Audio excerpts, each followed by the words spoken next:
Malam. Apa kabar semuanya? Baik. Ya. Saya Hermana Kasele.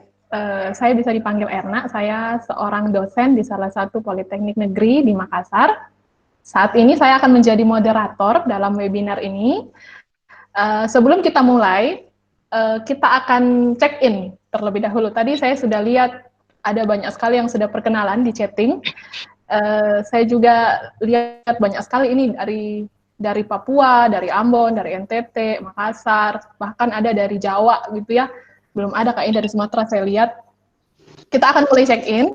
Saya akan mengajar satu hal yang kita akan memberikan tepukan drum roll namanya. Ya, tepukan drum roll ini gunanya sebenarnya adalah kita akan memberikan energi positif ke semua teman-teman kita yang walaupun kita baru kenalan hari ini, kita akan memberikan tepukan drum roll itu untuk memberikan energi positif kita kepada teman-teman kita.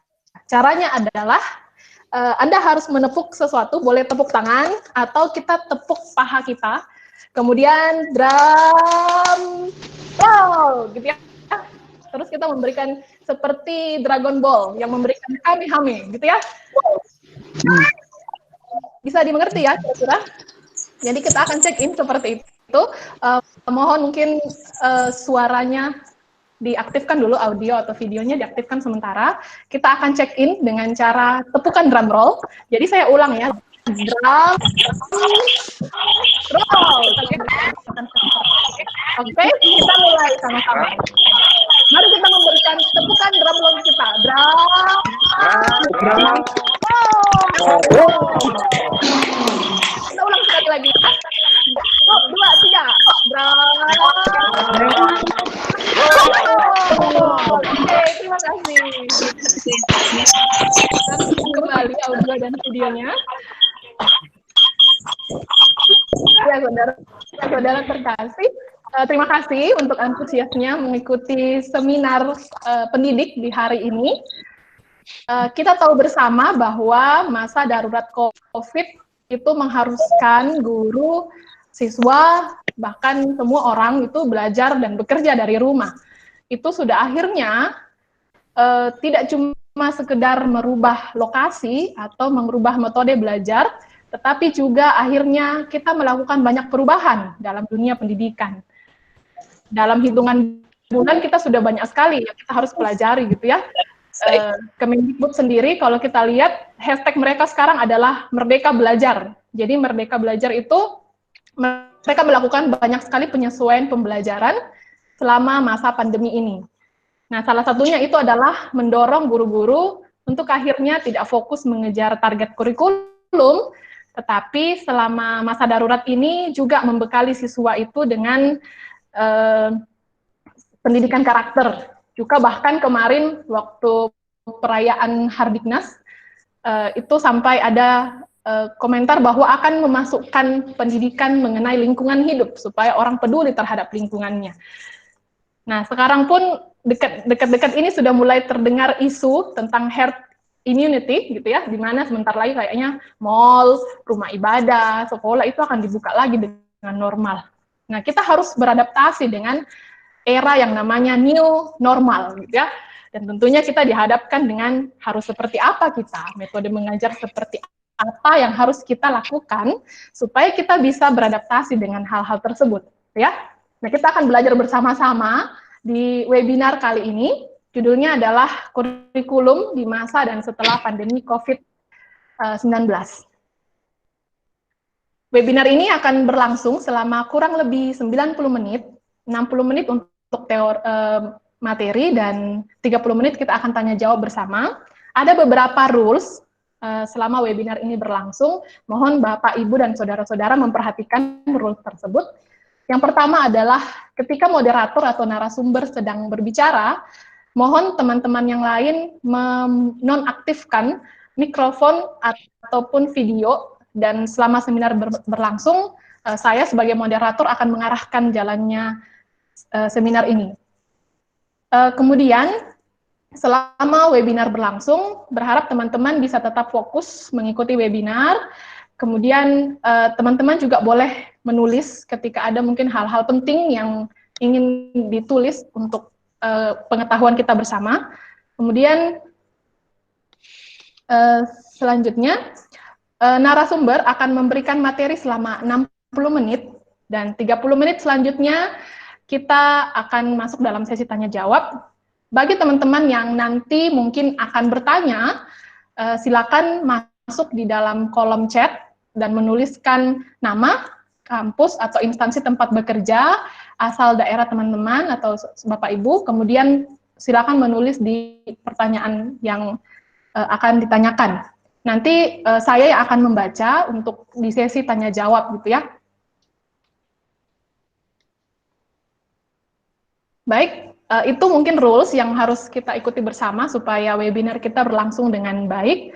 Kita akan memulai webinar kita. Mari kita berdoa. Mari kita berdoa bersama-sama.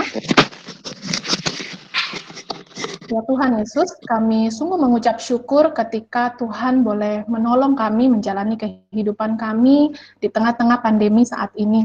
Kami bersyukur Tuhan terus memberikan kami kekuatan untuk terus bertahan dan terus semangat dengan setiap kondisi yang kami alami.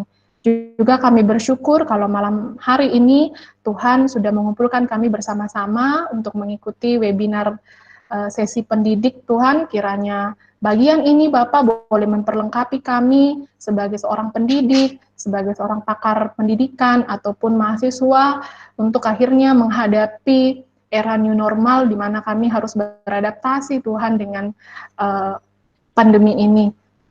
Tuhan, kami memohon pertolongan Tuhan juga secara khusus bagi Pak Dwi yang akan menjadi pemateri saat ini. Kiranya Tuhan perlengkapi, Tuhan tolong supaya boleh menjadi alat bagi Tuhan untuk memperlengkapi kami. Tolong juga kami Tuhan, peserta yang ada, kiranya kami juga boleh diberikan fokus yang baik, diberikan ketenangan selama sesi ini berlangsung. Terima kasih ya Bapak, kami serahkan sesi ini ke dalam tangan pengasihan Tuhan. Tuhan berkati jaringan, Tuhan berkati semua yang ada untuk mendukung webinar kali ini, biarlah boleh jadi hanya di dalam anugerah Tuhan semata. Amin. Baik, sebelum kita masuk dalam materi, saya akan membacakan CV dari Pak Dwi. Profil dari Pak Dwi, nama lengkapnya adalah Dwi Sunuwidyo Februanto. Beliau adalah seorang education specialist teaching learning di Universitas Ciputra. Emailnya silakan dilihat gitu ya, ada di sunu@ciputra.ac.id. Kemudian professional interest-nya adalah curriculum and learning design, entrepreneur learning, dan entrepreneurship education. Pendidikannya, Pak Dwi itu memperoleh PhD itu di University Utara Malaysia, kemudian Master of Education Program di Universitas of Western Sydney, MacArthur, Australia, kemudian SPD Program di English Department, Universitas Kristen Satya Wacana Salatiga. Untuk organisasi kemasyarakatan, beliau memfasilitasi organisasi kemasyarakatan dalam bentuk menerapkan pendidikan entrepreneurship untuk komunitas. Tugas pekerjaan, beliau bekerja di Universitas Ciputra dan Yayasan Ciputra. Yang pertama di Universitas Ciputra, yang pertama memfasilitasi dosen dalam membuat perencanaan penerapan outcome based learning best practice, kemudian menjadi tim pengembangan kurikulum Universitas Ciputra, dan bersama tim Teaching Learning Center Universitas Ciputra mengembangkan teaching best practice dan skenario professional development of teaching untuk dosen, kemudian memfasilitasi dosen dalam merencanakan dan mengimplementasi blended learning. Di Yayasan Pendidikan Citra Berkat di grup Ciputra sendiri, Pak Dwi itu mendesain dan mengembangkan program Entrepreneurship Ciputra Way untuk tingkat TK sampai SMA, kemudian memfasilitasi sekolah-sekolah di bawah naungan grup Ciputra dalam menerapkan Entrepreneur Learning Ciputra Way, dan melatih pimpinan sekolah dan guru-guru di Indonesia dalam mengembangkan dan menerapkan program entrepreneurship dan manajemen sekolah yang entrepreneurial. Ya, itu adalah CV dari Pak Dwi. tanpa berlama-lama kita akan masuk dalam pemaparan materi. Sekali lagi saya mengundang teman-teman untuk melakukan tepukan drum roll supaya kita makin semangat mengikuti sesi ini. Mari bersama-sama kita lakukan tepukan drum roll. Drum roll. Oke, saya serahkan kepada Pak Dwi. Silakan Pak. Oke, terima kasih. Selamat sore semuanya. Selamat sore. Selamat sore. Oke, selamat sore. Salam dari Surabaya. Saya posisi ada di Surabaya. Salam kenal. Ini suatu penghargaan buat saya untuk bisa bertemu secara virtual dengan para pencinta pendidikan gitu. Terima kasih sekali kesempatannya. Saya akan nanti sharing tentang apa yang saya akhir-akhir ini kerjakan. Ini sifatnya masih agak generik, dan nanti setelah itu kita bisa tanya jawab. Tolong pertanyaan-pertanyaan yang lebih konkret supaya nanti saya bisa mengetahui tentang problematika atau kebutuhan-kebutuhan dari Bapak Ibu semua. Oke, suara saya bisa didengar ya? Bisa, Pak. Oke, terima kasih.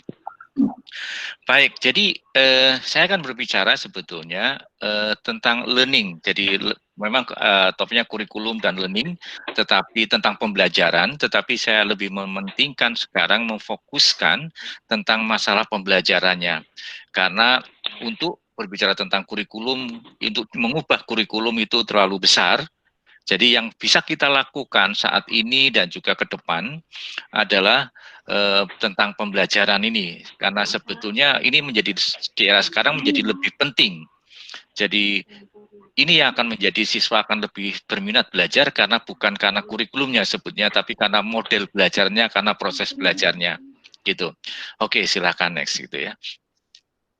Oke, Bapak Ibu dan teman-teman semua, di akhir-akhir ini apakah saya nggak tahu kalau di daerah Indonesia Timur, apakah semakin banyak orang menawarkan iklan melalui WA? Saya itu sering sekali sekarang, jadi terima WA menawarkan sesuatu, terima WA dia menawarkan satu, sehingga banyak sekali orang di akhir-akhir ini adalah menawarkan sesuatu, gitu.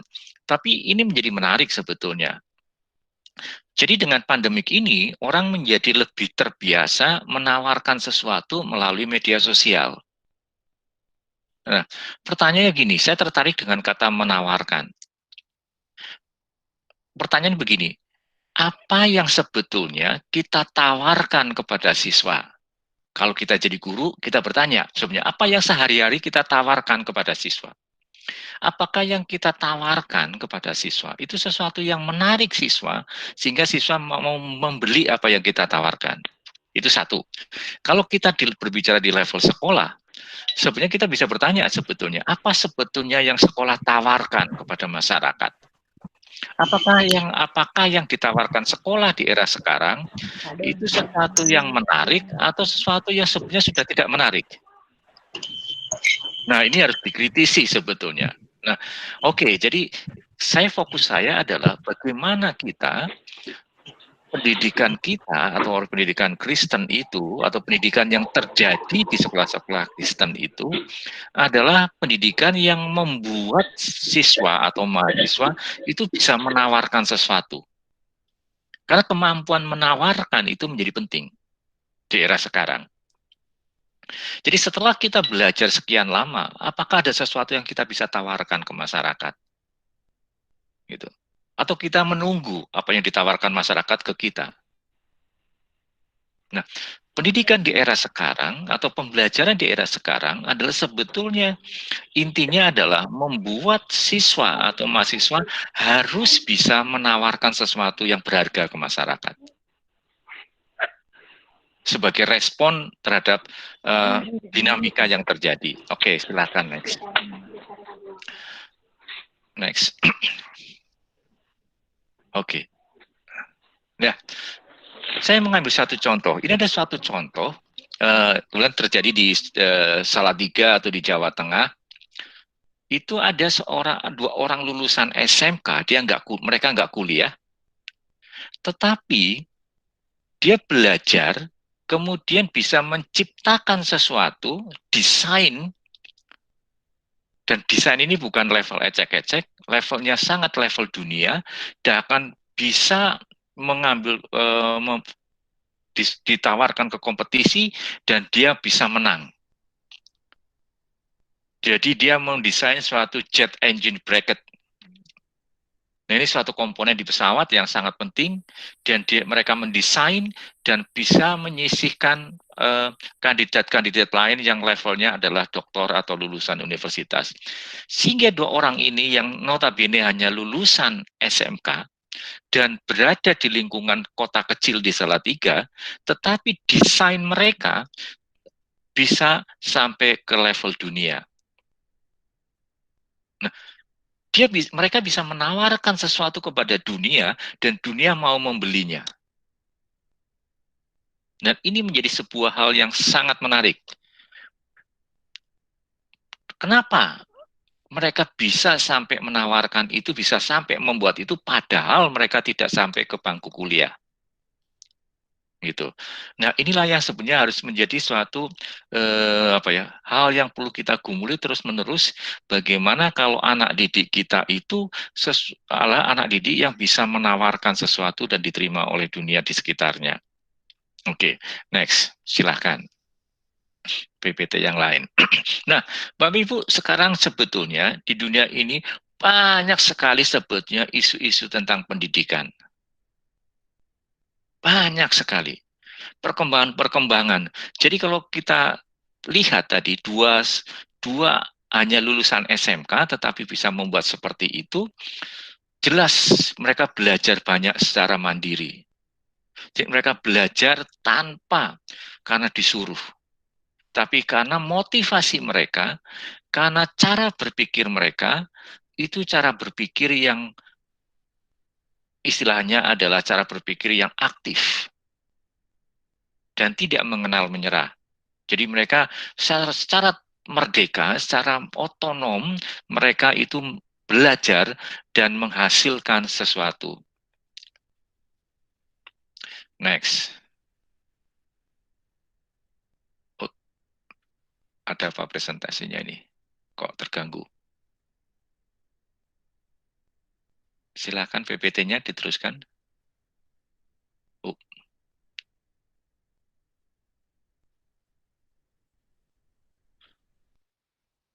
Nah, oke. Mungkin sebelumnya ya, ada atau sebelumnya atau Oke, ya, kembali lagi yang tadi ya. Saya tidak mengoperasikan dari saya supaya saya bisa melihat beberapa wajah ya. Sehingga kalau saya yang share ini saya nggak akan bisa melihat beberapa wajah gitu. Nah, ada sekarang istilah adalah heterogogy. Dulu ada istilah pedagogi, kemudian ada istilah andragogy. Nah, sekarang ada istilah heterogogy. Saya akan berangkat dari sini. Apa itu heterogogy? Dan ini yang harusnya kita pelajari lebih dalam di era sekarang. Next. Silahkan. Nah, saya akan jelaskan ini. Heterogogy itu terdiri dari 3 komponen. Komponen yang paling kiri adalah komponen tentang siswa belajar dimulai dari goals-nya mereka sendiri. Belajar dari sesuatu yang mereka inginkan sendiri. Gitu. Sehingga setelah itu ketika dia jelas goal-nya mau kemana, targetnya apa, baru dia menentukan tentang strateginya atau tekniknya.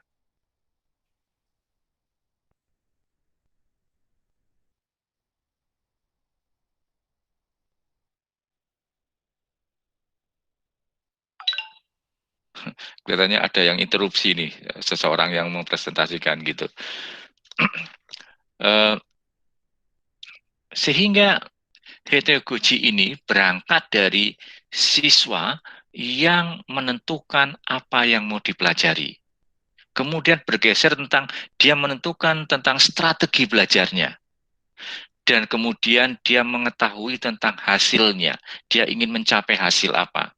Jadi kayak tadi, 2 orang lulusan SMK yang membuat mendesain tentang suatu bracket engine itu, dia menentukan sendiri, saya akan mendesain ini dan saya ingin desain saya serahkan ikutkan ke lomba.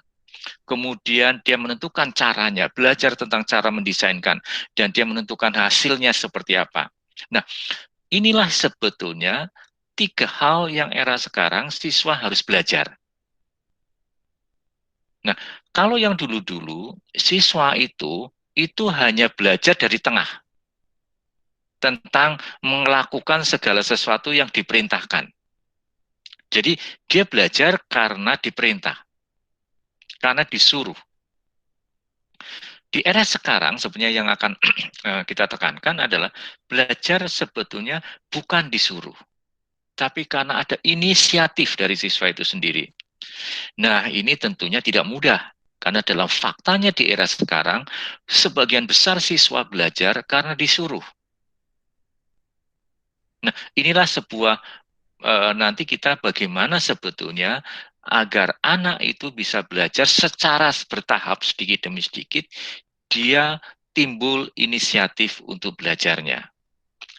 Oke, silakan terusnya. Nah, di akhir-akhir ini Kementerian Pendidikan itu mengeluarkan Merdeka Belajar. Ini kan sudah sampai di mana-mana ya, Merdeka Belajar itu. Nah, mereka membuat suatu strategi utama. Ini baru di-launch sekitar belum ada 1 bulan mungkin. Saya kurang tahu apakah teman-teman bisa mengakses ini, saya kira bisa di-download gitu. Nah, ada 10 strategi yang akan diterapkan. Nah, terus next. Saya tertarik dengan strategi yang ke-6 saja. Jadi fokus sekarang, sore ini, adalah strategi 6, yaitu suatu strategi yang membuat tadi anak menimbulkan inisiatif belajar, menentukan target belajar, kemudian dia menyusun strategi belajar, dan sampai melakukan pembelajaran, dan dia menikmati hasil belajarnya. Nah, Mendikbud, dengan Mas Menteri yang baru ini, menekankan pada pembelajaran yang berbasis pengalaman. Ini penekanannya. Dalam bahasa Inggris dikenal dengan experiential learning. Jadi belajar dengan mengalami. Nah, inilah sebuah pendekatan belajar yang ke depan akan sangat diperlukan dan harus dipelajari oleh setiap sekolah. Pendekatan berbasis pengalaman ini. Ya, next. Nah, kita akan menekankan di sini untuk Nah, pendekatan berbasis pengalaman itu apa? Kita mempunyai moto dulu, guru pengalaman adalah guru yang paling baik. Kita sering mendengar ungkapan itu. Sebenarnya itu tidak jauh dari penjelasan ini, bahwa pengalaman yang dimiliki oleh anak, pengalaman real yang dimiliki anak, itu menjadi media bagi siswa itu sendiri untuk bisa belajar. Ketika ada 10 siswa, mereka punya pengalaman yang berbeda-beda. Tapi pengalaman yang berbeda-beda itu menjadi suatu sumber belajar yang menarik buat siswa itu sendiri. Nah, 2 orang tadi yang menang lombanya, yang hanya lulusan SMK itu kenapa?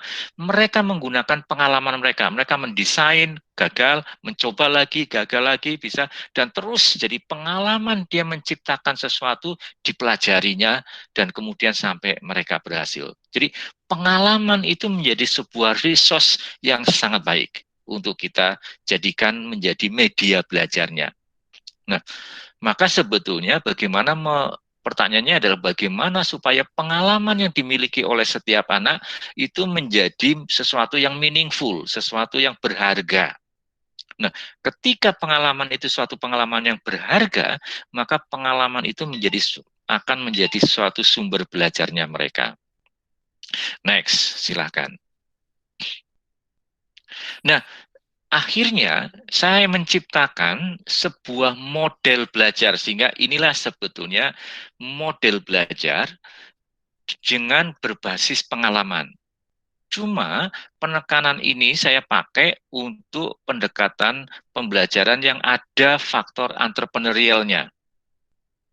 Pembelajaran entrepreneurial itu sebenarnya simpel sekali, yaitu anak belajar untuk menciptakan sesuatu yang berharga. Itu sebetulnya. Jadi yang ditekankan tentang proses belajarnya. Jadi belajar untuk menciptakan sesuatu yang berharga. Nah, proses belajar untuk menciptakan sesuatu yang berharga ini, itulah sebetulnya belajar yang entrepreneurial. Ada cara membacanya ini begini. Pertama ada lingkaran-lingkaran kecil. Itu sebetulnya suatu komponen-komponen yang penting di dalam model ini.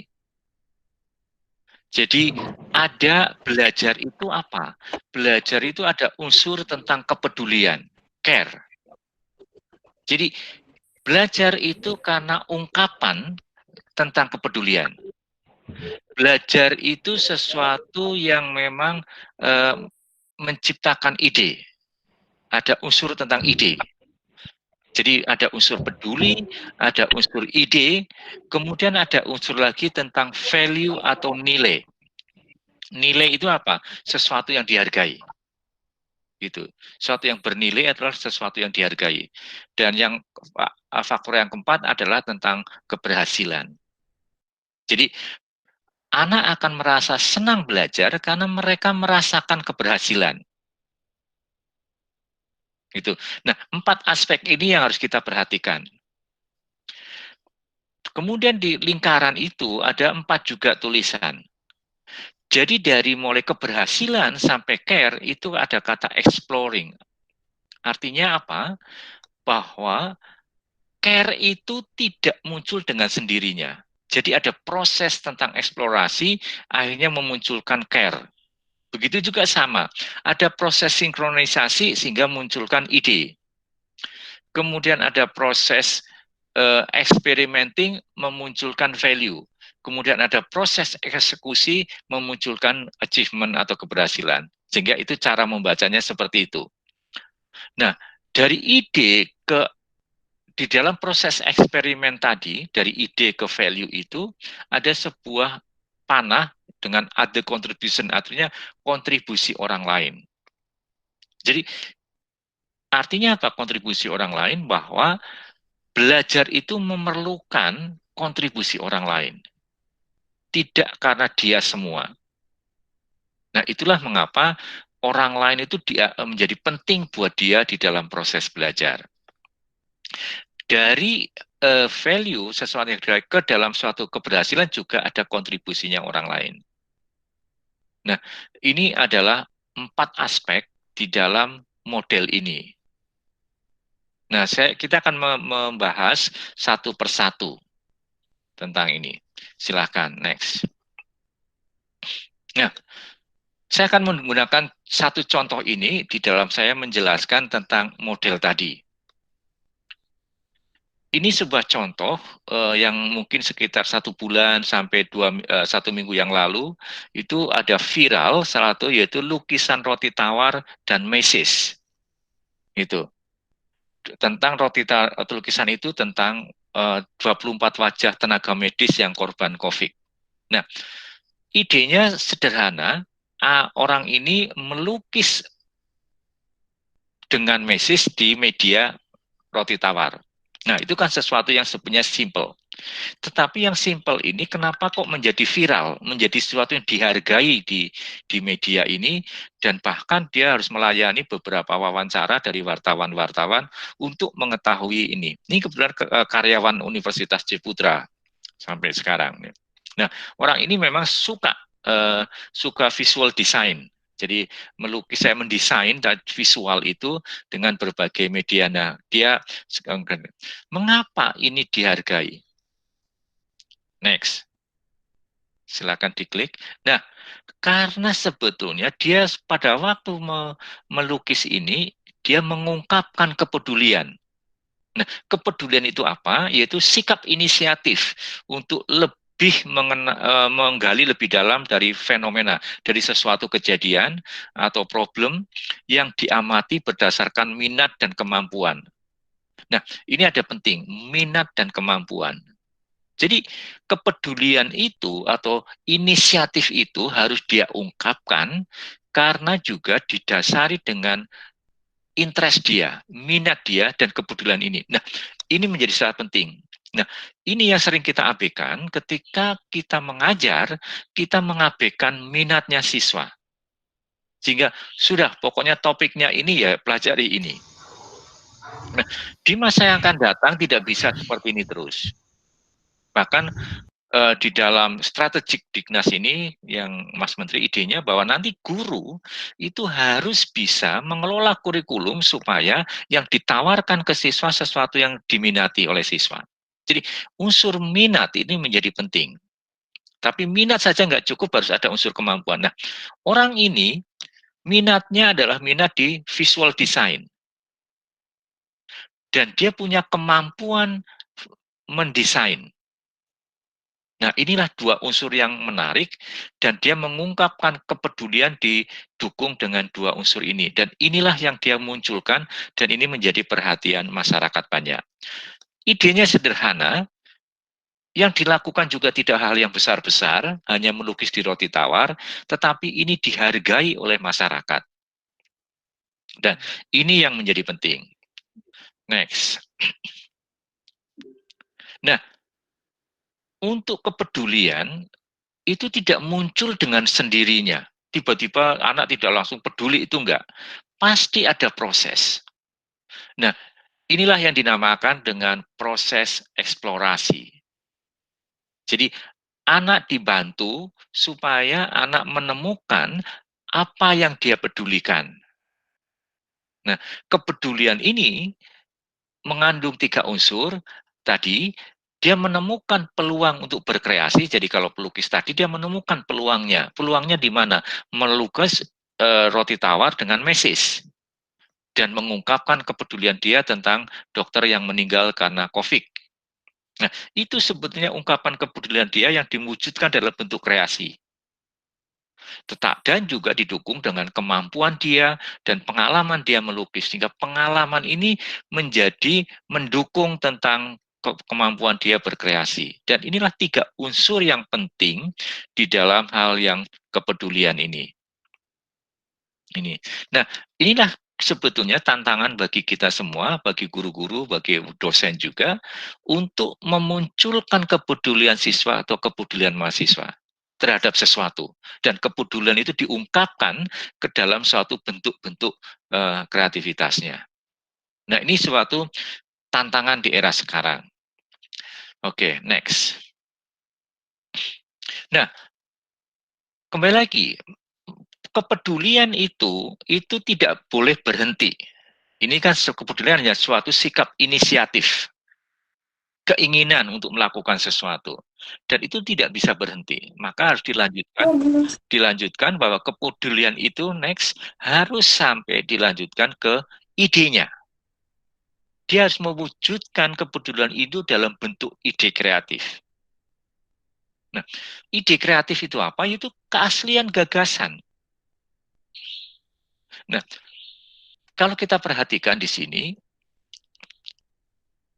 melukis di roti tawar, keasliannya di mana? Gagasan aslinya di mana? Roti tawarnya bukan buatan dia. Itu buatan adalah perusahaan roti. Mesisnya juga bukan buatan dia. Itu buatan pabrik mesis. Nah, sebetulnya dia hanya menggunakan sarana mesis dengan roti tawar untuk dijadikan sebuah lukisan. Nah, ide gagasan yang keasliannya itu adalah di situ, cara dia melukis. Tidak ada orang lain yang memperhatikan bahwa roti tawar bisa dijadikan media lukis. Tidak ada orang memperhatikan bahwa mesis itu bisa menjadi juga alat untuk melukis. Karena keaslian gagasan dia itulah yang sebetulnya dihargai oleh masyarakat. Jadi bukan roti tawarnya, bukan mesisnya yang dihargai. Tapi idenya dia bagaimana dia menggunakan roti tawar dan mesis itu untuk mengungkapkan kepedulian dia melalui ide kreatifnya. Dan inilah menjadi sangat penting. Kalau dari kecil anak-anak kita dilatih untuk menemukan ide-ide yang sederhana tapi kreatif, lama-kelamaan dia akan menciptakan hal-hal yang besar di kemudian hari. Dan dia melakukannya dengan sesuatu yang minat dia senangi. Nah, inilah sebetulnya belajar di era sekarang itu bukan lagi menerima, tetapi justru belajar itu sesuatu yang dia keluarkan dari dirinya. Mengeluarkan gagasan, mengeluarkan ide berdasarkan kepedulian dia. Beda sekali kalau yang dulu belajar itu sesuatu kita menerima dari penjelasan guru, menerima dari orang lain. Sekarang terbalik. Belajar itu adalah suatu proses anak itu mengeluarkan sesuatu. Dan ini impact-nya pada mengajar. Kalau dulu mengajar itu memberi penjelasan, memberi informasi, memberi itu. Nah, akhirnya anak menerima. Nah, di era sekarang tidak lagi. Mengajar itu justru menggali, to take something out from the student. Nah, supaya anak menemukan gagasannya, supaya anak mengeluarkan idenya. Sehingga mengajar adalah memancing, memberikan stimulus, supaya anak bisa mengeluarkan ide dan gagasannya. Ini menjadi penting.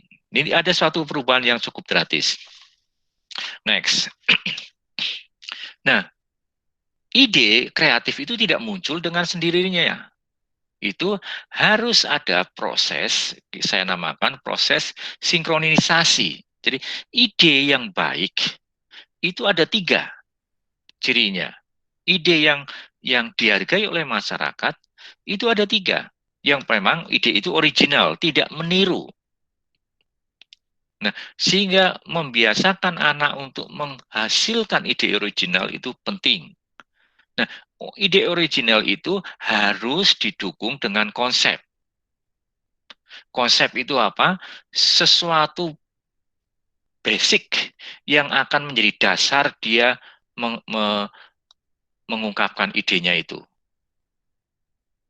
Nah, sesuatu ide itu akan dihargai karena ide itu memang merespon kebutuhan komunitas yang dituju. Komunitas itu butuh apa?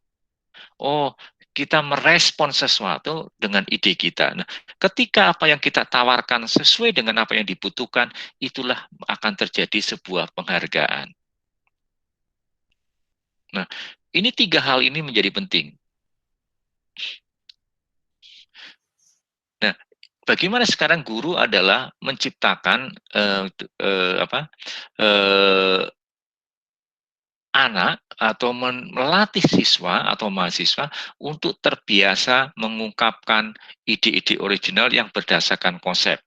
Ketika kita belajar mata pelajaran atau mata kuliah, pasti akan terkandung belajar tentang konsep-konsep.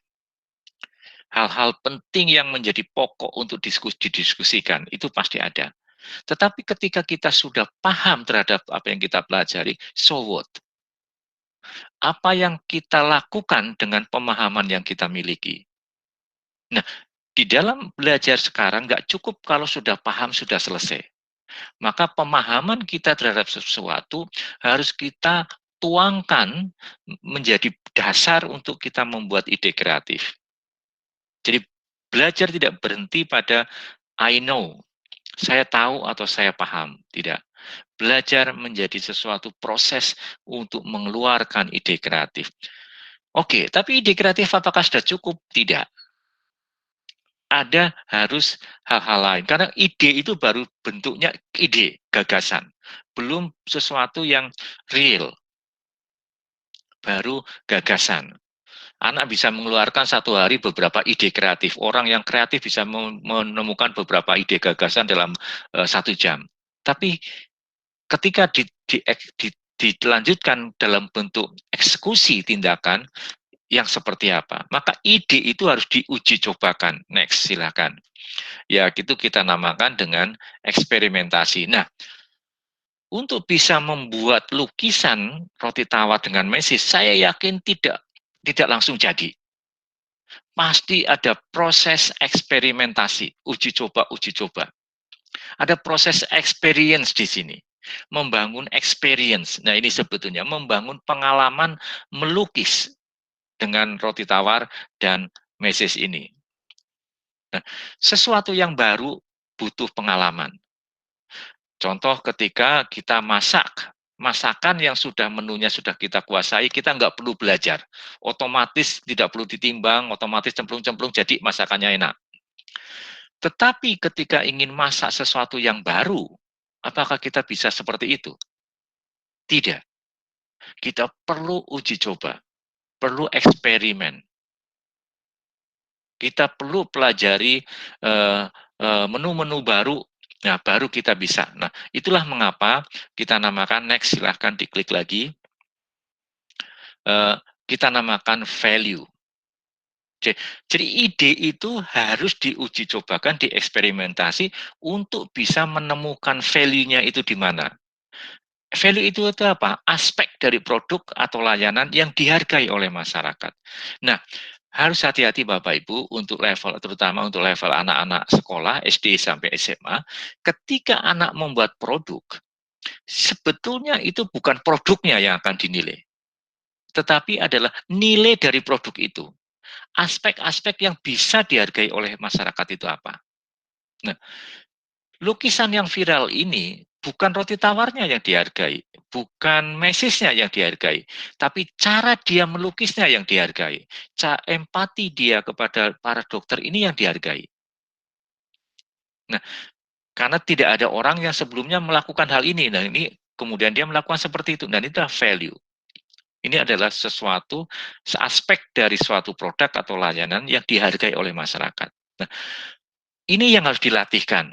Sehingga ide itu harus dieksperimentasikan, diuji cobakan, supaya ide itu mempunyai nilai, mempunyai harga yang dihargai oleh masyarakat. Tentunya untuk menciptakan nilai itu karena melalui produk atau melalui layanan. Produknya tidak untuk anak-anak tidak perlu besar-besar, tetapi sesuatu yang simple, tetapi itu mempunyai suatu aspek yang akan dihargai. Oke, silahkan next. Nah, sebelumnya ini kelihatannya. Ya, sebelumnya lagi. Ya, oke. Kok yang tengah hilang ya? Oke. Bapak Ibu, jadi nilai yang ditawarkan itu sebetulnya yang tengah itu adalah originalitas. Jadi mempunyai keaslian ya, mempunyai keaslian ide. Kemudian mengapa itu bisa ada yang menarik? Karena ada integrasi beberapa komponen. Jadi kayak roti tawar dan mesis itu, bagaimana roti tawar dan mesis itu diramu menjadi sebuah lukisan. Jadi ada suatu hubungan antar elemen yang menarik. Gitu. Dan ada pemikiran alternatif. Pemikiran alternatif adalah pemikiran yang sebelumnya orang tidak mikir ke situ. Jadi yang orang sebelumnya nggak mikir bahwa roti tawar bisa menjadi kanvas lukis. Kalau saya di depan saya roti tawar dan mesis, saya akan berpikir ini untuk saya makan, sarapan. Tapi anak ini, orang ini tidak. Oh, roti tawar dan mesis bukan untuk dimakan, tapi bisa diolah menjadi sebuah lukisan. Dan ini berpikir alternatif. Ini penting sekali. Nah, cara making connection dengan berpikir alternatif itulah yang akan menciptakan original ide yang original. Nah, ini perlu anak-anak berlatih tentang ini. Dan berlatihnya tidak bisa sekali, tapi berulang-ulang. Oke, next. Silakan. Nah, komponen yang lain adalah tadi, apakah kalau kita sudah menghasilkan sesuatu, itu kita bisa namakan berhasil atau sukses. Nah, itu harus kita uji coba, kita tes lagi, kita coba lagi. Nah, silakan diklik. Itu yang kita namakan keberhasilan. Sehingga kalau kita menciptakan sesuatu dan ada nilainya, nilai itu harus kita tes. Apakah produk atau layanan kita mempunyai suatu value enggak? Jadi ada penghargaan yang diberikan oleh masyarakat. Jadi nilai itu, keberhasilan itu bukan karena kita saja, tetapi karena ada orang lain yang menghargai apa yang kita buat. Contoh yang lain yang paling jelas ini. Kalau kita beli fashion atau beli baju di mall, ketika kita itu, yang kita lihat pertama itu apanya? Yang membuat kita tertarik? Mungkin modelnya. Oh, dari jauh mungkin warnanya menarik. terus kita dekati. Nah, kita dekat dengan kita mendekati baju, apa yang kita lihat? Kalau kita sudah bisa memegang baju, kemudian bisa melihat dari dekat, apa yang kita lihat? Kalau yang saya lihat adalah harganya. Wah, cari di mana harga itu dicantumkan ya. Nah, kita cari, oh harganya sekian. Wah, kalau mahal, tunggu aja lah nanti 1 bulan lagi mesti akan didiskon. Gitu. Nah, harga ini bisa turun. Kenapa turun? Karena tidak ada orang yang membeli. Maka harga itu value-nya itu didiskon. Nah, sampai nanti didiskon lagi dan diskon lagi. Value, nilai itu semakin lama semakin menurun. Karena tergantung dari masyarakat itu, orang lain. Maka value itu ada batas waktunya. Maka bagaimana supaya penghargaan ini menjadi tidak turun? Itulah sebetulnya ketika kita menciptakan sesuatu tidak bisa langsung berhenti. Kita harus menciptakan sesuatu yang baru lagi. Supaya kita terbiasa menciptakan nilai. Nah, lukisan yang sederhana ini dihargai oleh masyarakat sehingga cara masyarakat menghargai adalah ditayangkan di berbagai media, koran dan sebagainya, media online. Nah, itulah cara masyarakat menghargainya. Next, tetapi penghargaan ini harus kita sikapi harus hati-hati. Jadi, next silahkan diklik. Harus hati-hati, kita akan mengerjakan sesuatu bukan langsung keberhasilan ya, tapi kita melatih anak-anak mengerjakan sesuatu dari mulai dia kepedulian, care, kemudian dia punya ide diuji cobakan untuk menemukan value-nya, value ditawarkan ke masyarakat itu dihargai atau enggak. Nah, sehingga keberhasilan itu adalah sebuah proses. Jadi keberhasilan bukan karena tiba-tiba. Maka di dalam untuk penekanan di keberhasilan ini, saya menekankan ada 3 aspek. Pertama adalah anak itu punya motivasi untuk berhasil. Jadi ketika mengerjakan sesuatu, wah stop di tengah jalan, oh tidak. Jadi dia mengerjakan sesuatu dan terus sampai selesai, sampai berhasil. Jadi harus dilatih anak untuk bisa punya motivasi untuk berhasil.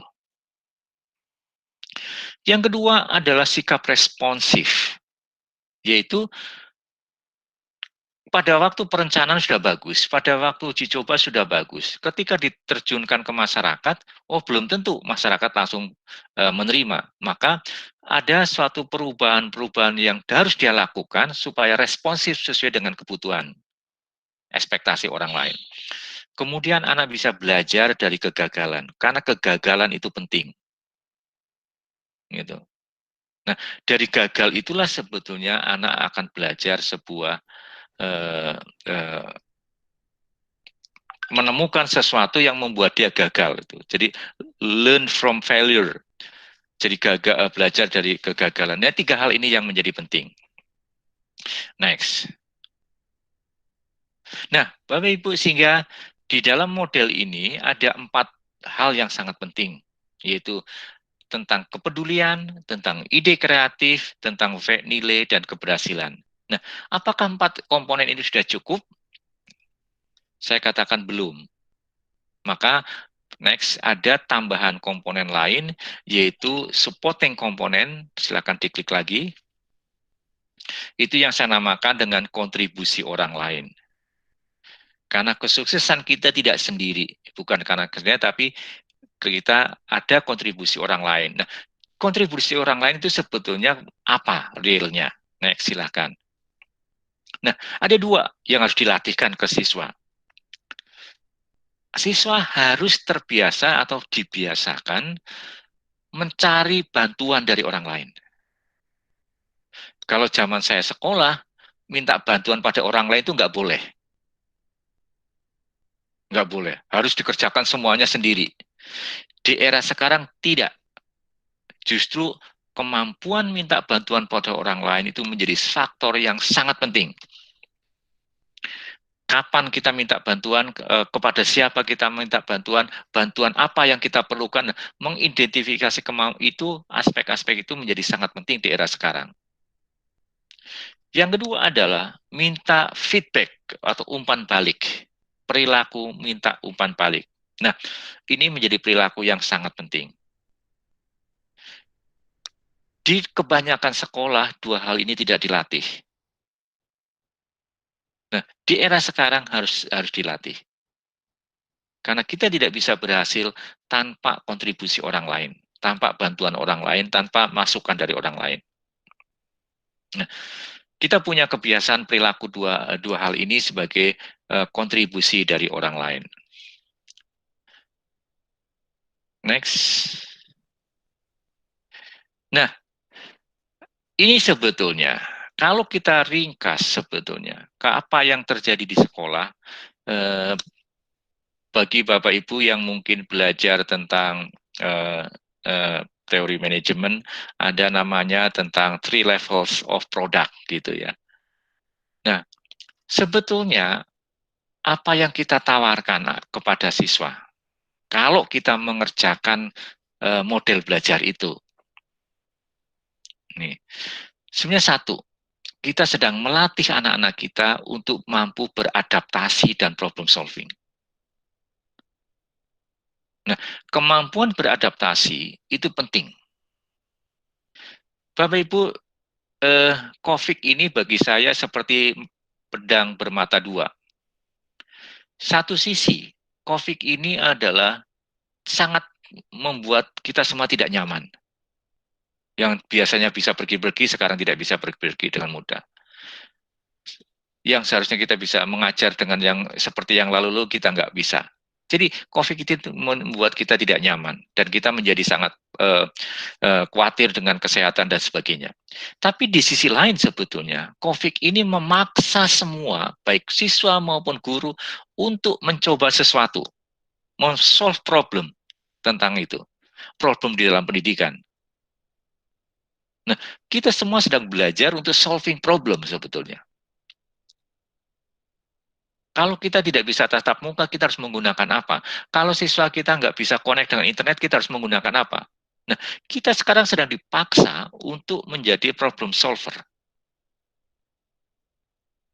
Nah, kita sedang dipaksa untuk belajar sesuatu yang baru.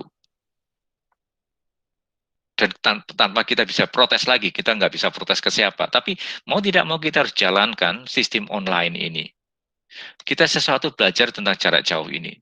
Ini adalah sebenarnya melatih kita tentang problem solving. Nah, seandainya kemampuan problem solving dan kemampuan beradaptasi dengan sesuatu yang baru itu menjadi dilatihkan sejak dini, itu saya kira anak akan menjadi tangguh untuk itu. Nah, sehingga sekolah itu harus sangat memperhatikan tentang kurikulum dan terutama ya saya lebih menekankan pada model pembelajarannya. Model pembelajaran saya jelaskan tadi itu menjadi salah satu model yang diperkirakan atau saya perkirakan itu bisa membantu siswa-siswa kita untuk bisa beradaptasi dan problem solving. Bahwa ada fasilitas sekolah, iya. Tapi itu sebetulnya hanya lapisan luarnya. Yang penting sebetulnya di dua yang pertama, yaitu kemampuan anak yang harus dikembangkan adalah kemampuan adaptasi dengan problem solving. Dan juga itu didukung dengan kurikulum, model belajar, dan kegiatan pendukungnya. Oke, next. Oke, terima kasih Bapak Ibu semua.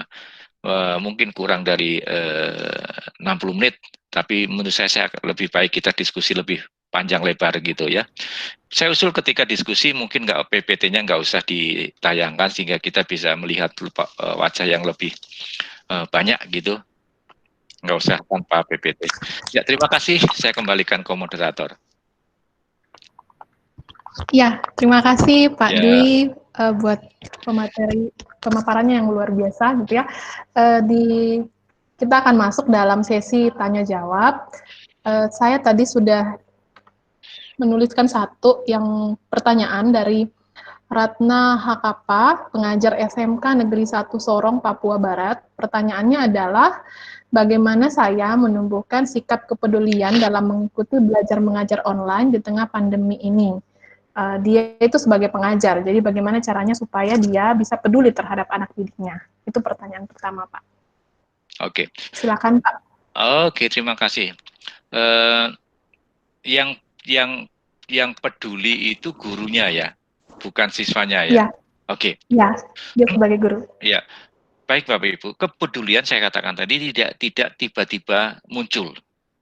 Pasti ada sebuah stimulus-stimulus yang muncul di sekitarnya. Stimulus gitu loh. Ada suatu trigger-trigger yang ada di lingkungan mereka. Nah, bagaimana supaya kita peduli? Sebetulnya kita harus memperhatikan stimulus itu. Kita harus memperhatikan trigger itu. Kita tidak bisa cuek atau masa bodoh dengan apa yang kita lihat, apa yang masa bodoh ada di sekitar kita. Nah, kita harus memilih sesuatu yang ada di sekitar kita dan kita akan perhatikan lebih. Nah, sesuatu yang kita perhatikan lebih pasti ada alasannya. Apa? Nah, itu kalau kita sering memperhatikan sesuatu yang lebih, itu muncul tentang sikap peduli, dan peduli itu dilanjutkan dengan kita mau berbuat apa terhadap apa yang saya amati. Kita mau melakukan apa terhadap apa yang saya perhatikan. Itu sebenarnya tidak jauh dengan kalau orang jatuh cinta ya. Mengapa orang bisa jatuh cinta? Karena orang itu memperhatikan. Karena semakin diperhatikan, semakin ada kecocokan dan sebagainya, semakin dia peduli pada yang dia cintai. Ya, sehingga memperhatikan itu menjadi penting. Saya melihat begini, ada suatu contoh. Ada dua pebisnis, mereka jualan sepatu, sama-sama jualan sepatu. Mereka datang ingin berjualan sepatu mencari market yang baru, mereka pergi ke suatu daerah. Ini daerah ini agak terpencil, mereka mencoba merintis suatu market baru. Ketika pedagang sepatu ini datang ke daerah terpencil ini, yang satu ini datang, langsung dia mengatakan, waduh percuma saya nggak mau jualan sepatu di sini. Loh kenapa? Karena orang-orang di sini nggak pakai sepatu. Ya mesti mereka nggak butuh sepatu, kenapa saya jualan di sini?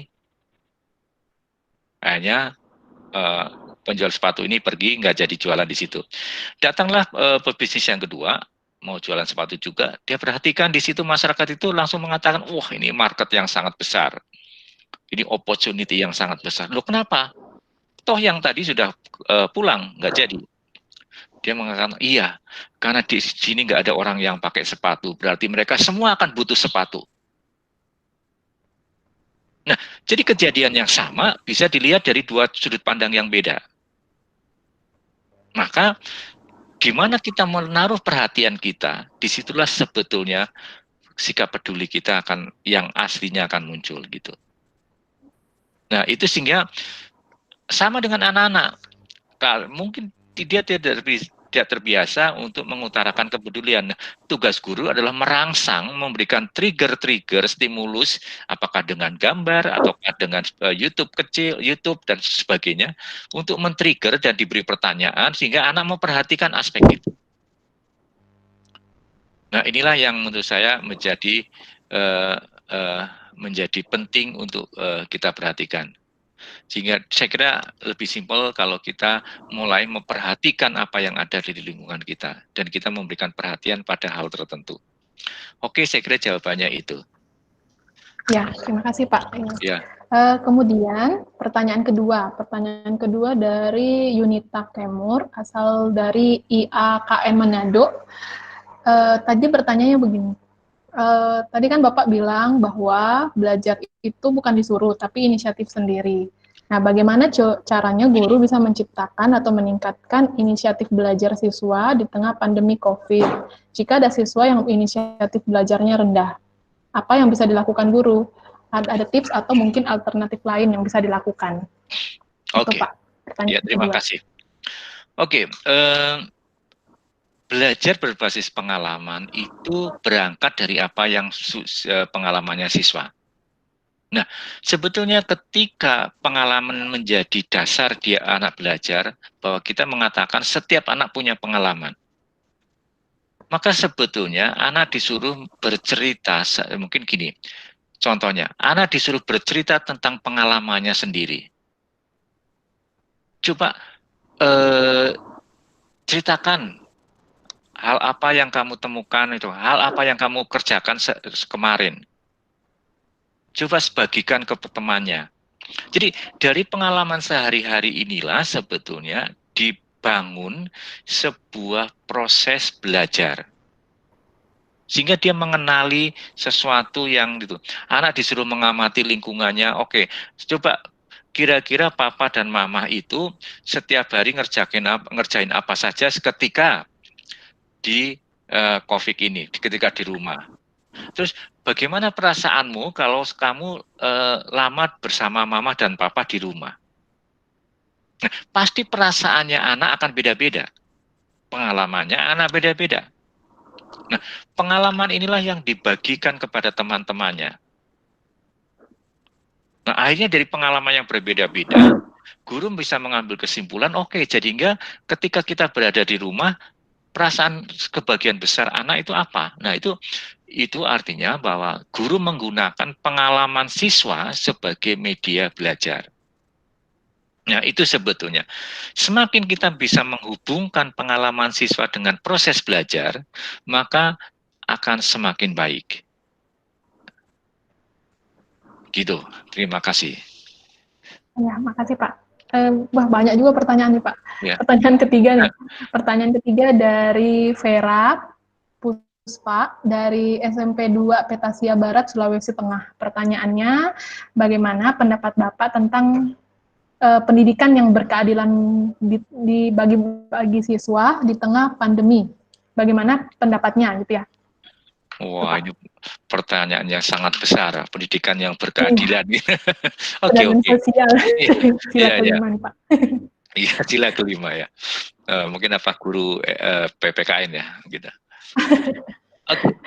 Tapi ini pertanyaan ini menarik sebenarnya. Oke, keadilan dalam pendidikan itu artinya apa sih sebetulnya? Setiap anak merasa proses belajarnya 20 anak di dalam satu kelas atau sekarang tidak di dalam kelas yang sama dengan kemampuan yang berbeda-beda. Bagaimana setiap anak itu bisa merasakan keadilan?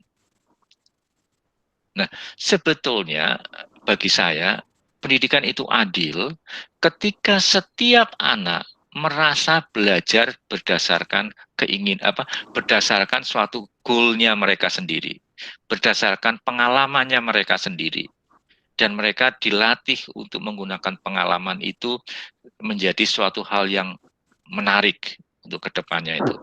Tidak semua pengalaman itu menjadi suatu proses belajar, saya akui. Nah, tetapi pengalaman ini menjadi penting untuk menjadi sarana belajar. Ada dua ciri ketika pengalaman itu bisa dijadikan hal untuk belajar. Yang pertama bahwa pengalaman dari pengalaman ini bisa dibawa anak untuk proses berikutnya, untuk hidup berikutnya. Misalkan begini, ketika kita membuat kopi pertama kali, mesti kita akan sulit. Nggak tahu campuran kopinya itu berapa, itu gulanya berapa, itu nggak sulit. Tapi ketika kita pernah membuat kopi sekali dan rasanya enak, bisa nggak kita mengulangi lagi pengalaman buat kopi itu diulangi lagi untuk pengalaman membuat kopi berikutnya dengan warna kopi yang berbeda, merek kopi yang beda. Nah, pengalaman yang bisa dilanjutkan ke proses berikutnya itu menjadi pengalaman yang bagus. Gitu. Sebaliknya, anak misalkan ada orang mencuri digebukin, itu pengalaman. Tapi apakah pengalaman ini bisa diteruskan untuk proses berikutnya? Ya seharusnya tidak.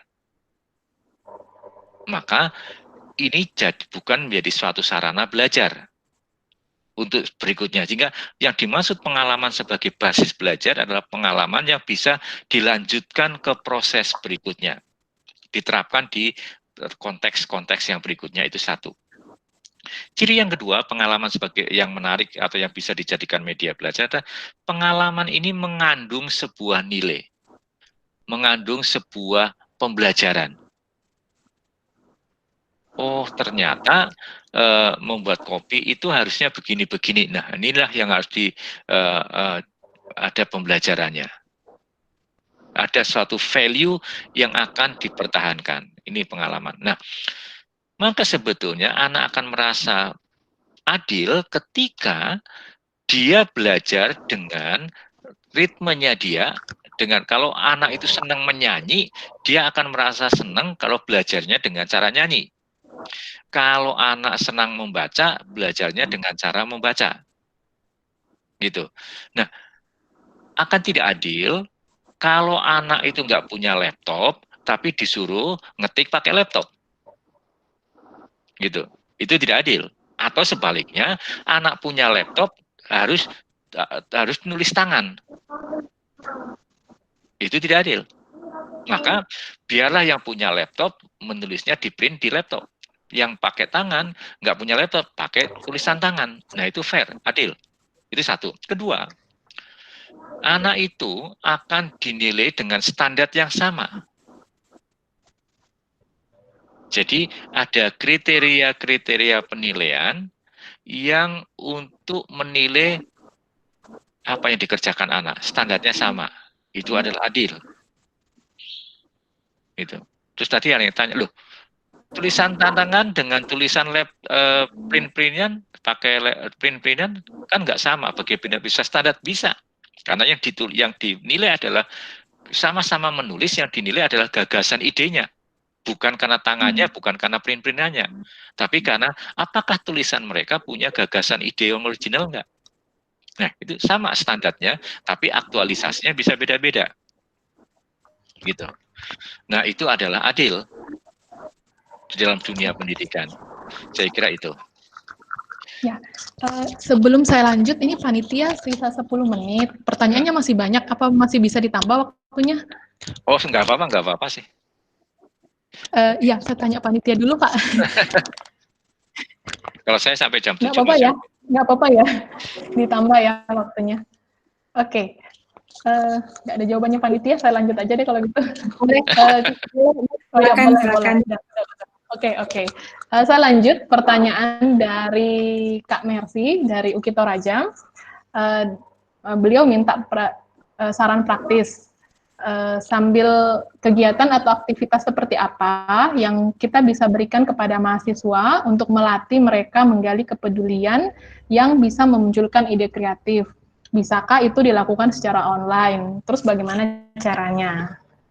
Ya. Oke. Level ini dosen ya, karena levelnya mahasiswa. Iya, dosen, benar. Oh, apalagi kalau mahasiswa pasti sangat bisa.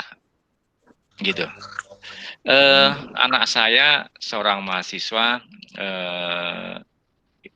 arsitektur interior. Dia kuliah di Universitas Ciputra. Dan dia ketika merancang desain itu di rumah. Karena tidak boleh ke kampus kan. Nah, jadi kerja-kerja kreatifnya dia tetap di rumah dan konsultasi bisa pakai kayak ini Google Meet atau Zoom atau apa gitu untuk ke sana. Sehingga sebetulnya ide kreatif itu bukan karena selalu tatap muka langsung. Nah, yang harus sangat diperhatikan adalah penugasannya. Gitu. Kalau mahasiswa dikasih tugas itu adalah menjawab pertanyaan-pertanyaan dan pertanyaan itu hanya ada di buku, sudah ada di buku, maka sehebat apapun pertanyaannya itu nggak akan memunculkan ide kreatif. Karena jawabannya hanya mencocokkan dengan apa yang ada di buku. Itu. Tetapi kalau penugasannya misalkan begini, coba buatlah sebuah survei untuk menentukan setelah COVID ini selesai, kira-kira anak-anak atau orang itu mau ngapain? Itu adalah suatu penugasan yang membuat mahasiswa eksplor. Gitu. Anak saya kemarin dia dikasih tugas sama dosennya, suruh membuat survei tentang learning behavior seorang mahasiswa desain di dalam masa COVID ini. Menurut persepsi mahasiswa itu lebih suka di kampus atau lebih suka di rumah di dalam proses mendesainnya. Nah, anak saya dia menyebarkan survei ke teman-temannya itu tetap dari kamarnya dia. Nah, era sekarang sangat memungkinkan buat mahasiswa untuk melakukan hal itu. Tapi kuncinya adalah sebetulnya di dalam instruksi tugasnya. Gitu. Maka keberhasilan seorang dosen di era sekarang adalah mendesain instruksi tugas. Gitu. Jadi kemampuan, keterampilan untuk mendesain instruksi tugas itu menjadi sangat pengaruh sekali terhadap perilaku mahasiswa. Gitu. Dan yang kedua, proses menyelesaikan tugas itu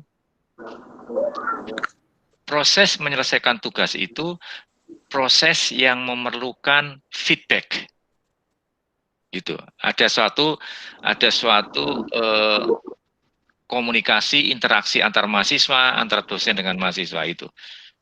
Tapi intinya adalah pada penugasan. Saya kira itu. Oke. Baik Pak, pertanyaan selanjutnya. Ini tentang kreativitas dari Desika Sudara IAKN Manado, Prodi Pendidikan Agama Kristen. Ya. Ketika peserta didik mengembangkan kreativitasnya, ada sebagian dari mereka yang menghargai kreativitas tersebut dan ada juga yang tidak menghargai, sehingga itu bisa menurunkan kepercayaan diri untuk berkarya. Nah, langkah apa yang harus dilakukan seorang tenaga pendidik untuk mengatasi hal tersebut? Oke. Ini ya. Ya, terima kasih. Ini ya, pertanyaan menarik ya. Ini pertanyaan ini biasanya jarang diungkapkan oleh guru agama. Ini masih mahasiswa Pak. Oh, ini mahasiswa ya. Masih mahasiswa ya. Biasanya belum mengalami mungkin Pak. Belum mengalami kalau guru agamanya biasanya masalah ajaran, dogma dan sebagainya, kepatuhan dan sebagainya, bukan kreativitas. Tapi oke. Jadi kalau kita perhatikan sebetulnya kreativitas itu ada 4 unsur kan ya. Kita harus perhatikan isi. Pertama adalah ada tadi keaslian berpikirnya, ada originalitas idenya. Nah, ini harus dihargai. Nah, kedua karena dia bisa berpikir alternatif, fleksibilitas. Karena idenya bisa dituangkan dan bisa dikembangkan, elaborasi. Dan karena ada suatu kelancaran bagi dia untuk melakukan sesuatu, ada 4 itu. Nah, bagaimana ketika orang tidak menghargai ide kreatif? Nah, yang pertama kali berdoalah gitu ya. Nah, saya ingat ketika Tuhan Yesus disalibkan, dia berdoa, Tuhan ampunilah, Bapak ampunilah mereka, karena mereka tidak tahu apa yang mereka lakukan gitu ya. Nah, saya tidak itu menurut saya ini sangat prinsip penting karena sangat menyedihkan ketika ada seseorang tidak menghargai ide kreatif. Karena di era sekarang justru ide kreatif itu sangat dihargai.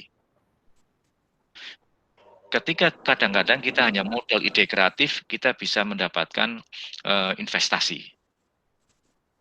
Itu. Maka, nah caranya bagaimana? Sebetulnya seringlah guru mengekspos ide kreatif. Gitu. Kalau pada siswa nggak menghargai, gurunya harus menghargai. Misalkan dengan cara gurunya adalah menjelaskan, karya-karya ini punya ide kreatif karena ini. Misalkan lagi, ide-ide kreatif itu dikumpulkan, itu kemudian dibukukan, kemudian difotokopi atau dibuat menjadi sebuah buku. Dan itu menjadi kenangan buat tamu sekolah misalkan. Sehingga yang harus menghargai ide kreatif itu yang pertama kali adalah guru. Gitu. Kemudian yang kedua, nanti ke orang tua. Nah, ini yang kadang-kadang PR-nya. Kadang-kadang orang tua tidak tahu mana yang kreatif, mana yang tidak gitu ya. Orang tua sekarang kan lebih suka yang nilainya 10, nggak kreatif kadang-kadang, tapi yang kreatif nilainya jelek, nah yang nggak dihargai. Nah, tapi itulah guru mengajak orang tua untuk sama-sama menghargai ide kreatif anak. Maka ketika anak merasa dihargai, maka dia akan terbiasa untuk menjadi trigger buat anak itu untuk menghasilkan ide kreatif lagi.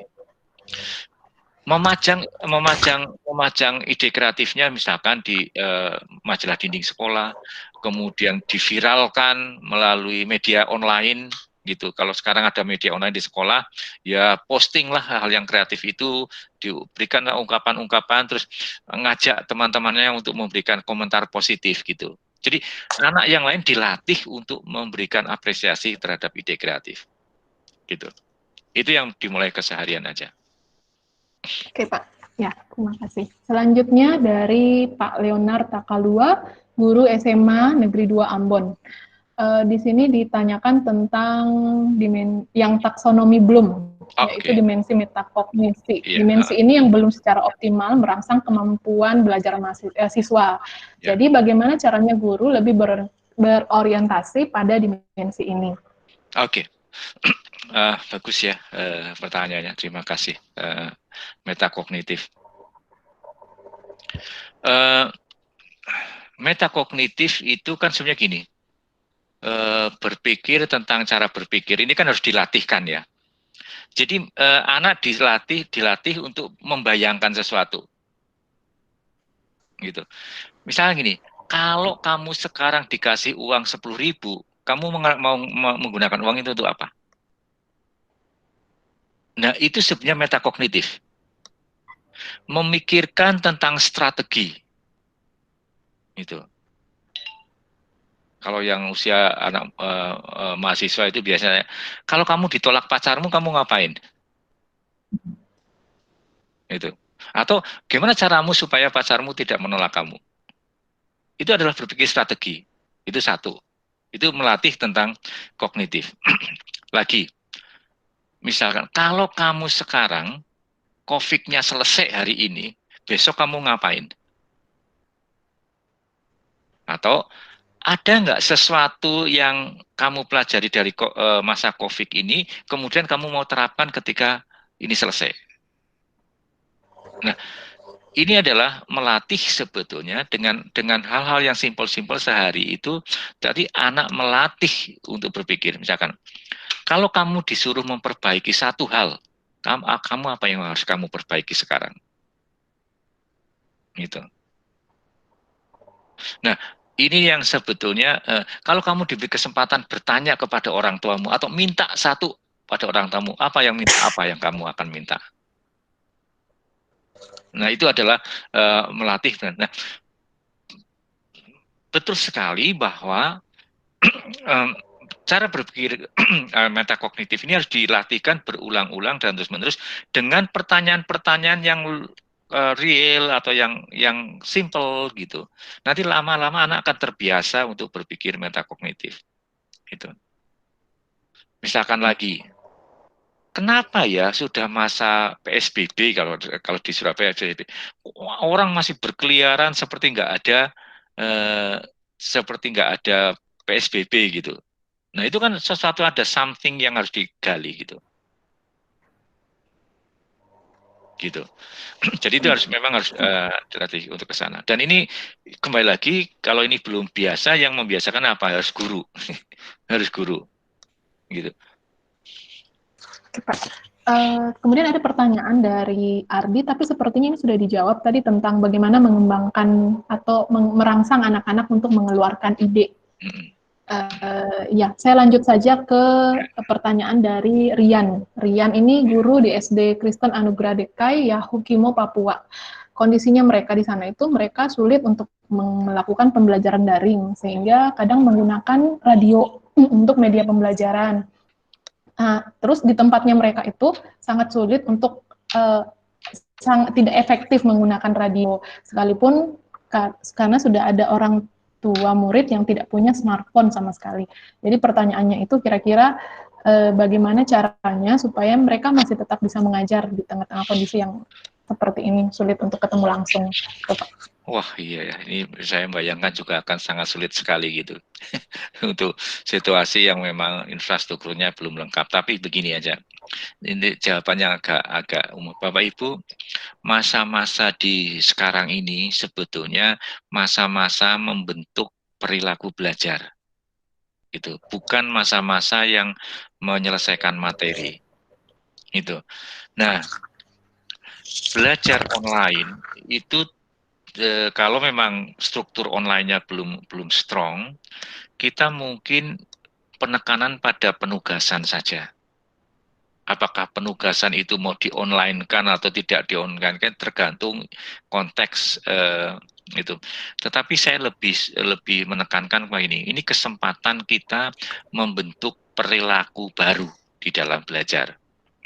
Nah, perlu diketahui bahwa pembelajaran daring ini itu memerlukan kultur daring. Nah, pembelajaran offline tatap muka memang dibangun dengan kultur pembelajaran tatap muka. Nah, yang sekarang masih terjadi adalah dicampur. Jadi, kultur tatap muka dipindah ke kultur daring. Nah, padahal kultur daring itu sangat membutuhkan perilaku belajar mandiri. Nah, ini yang sebetulnya harus dibentuk perilaku belajar mandiri.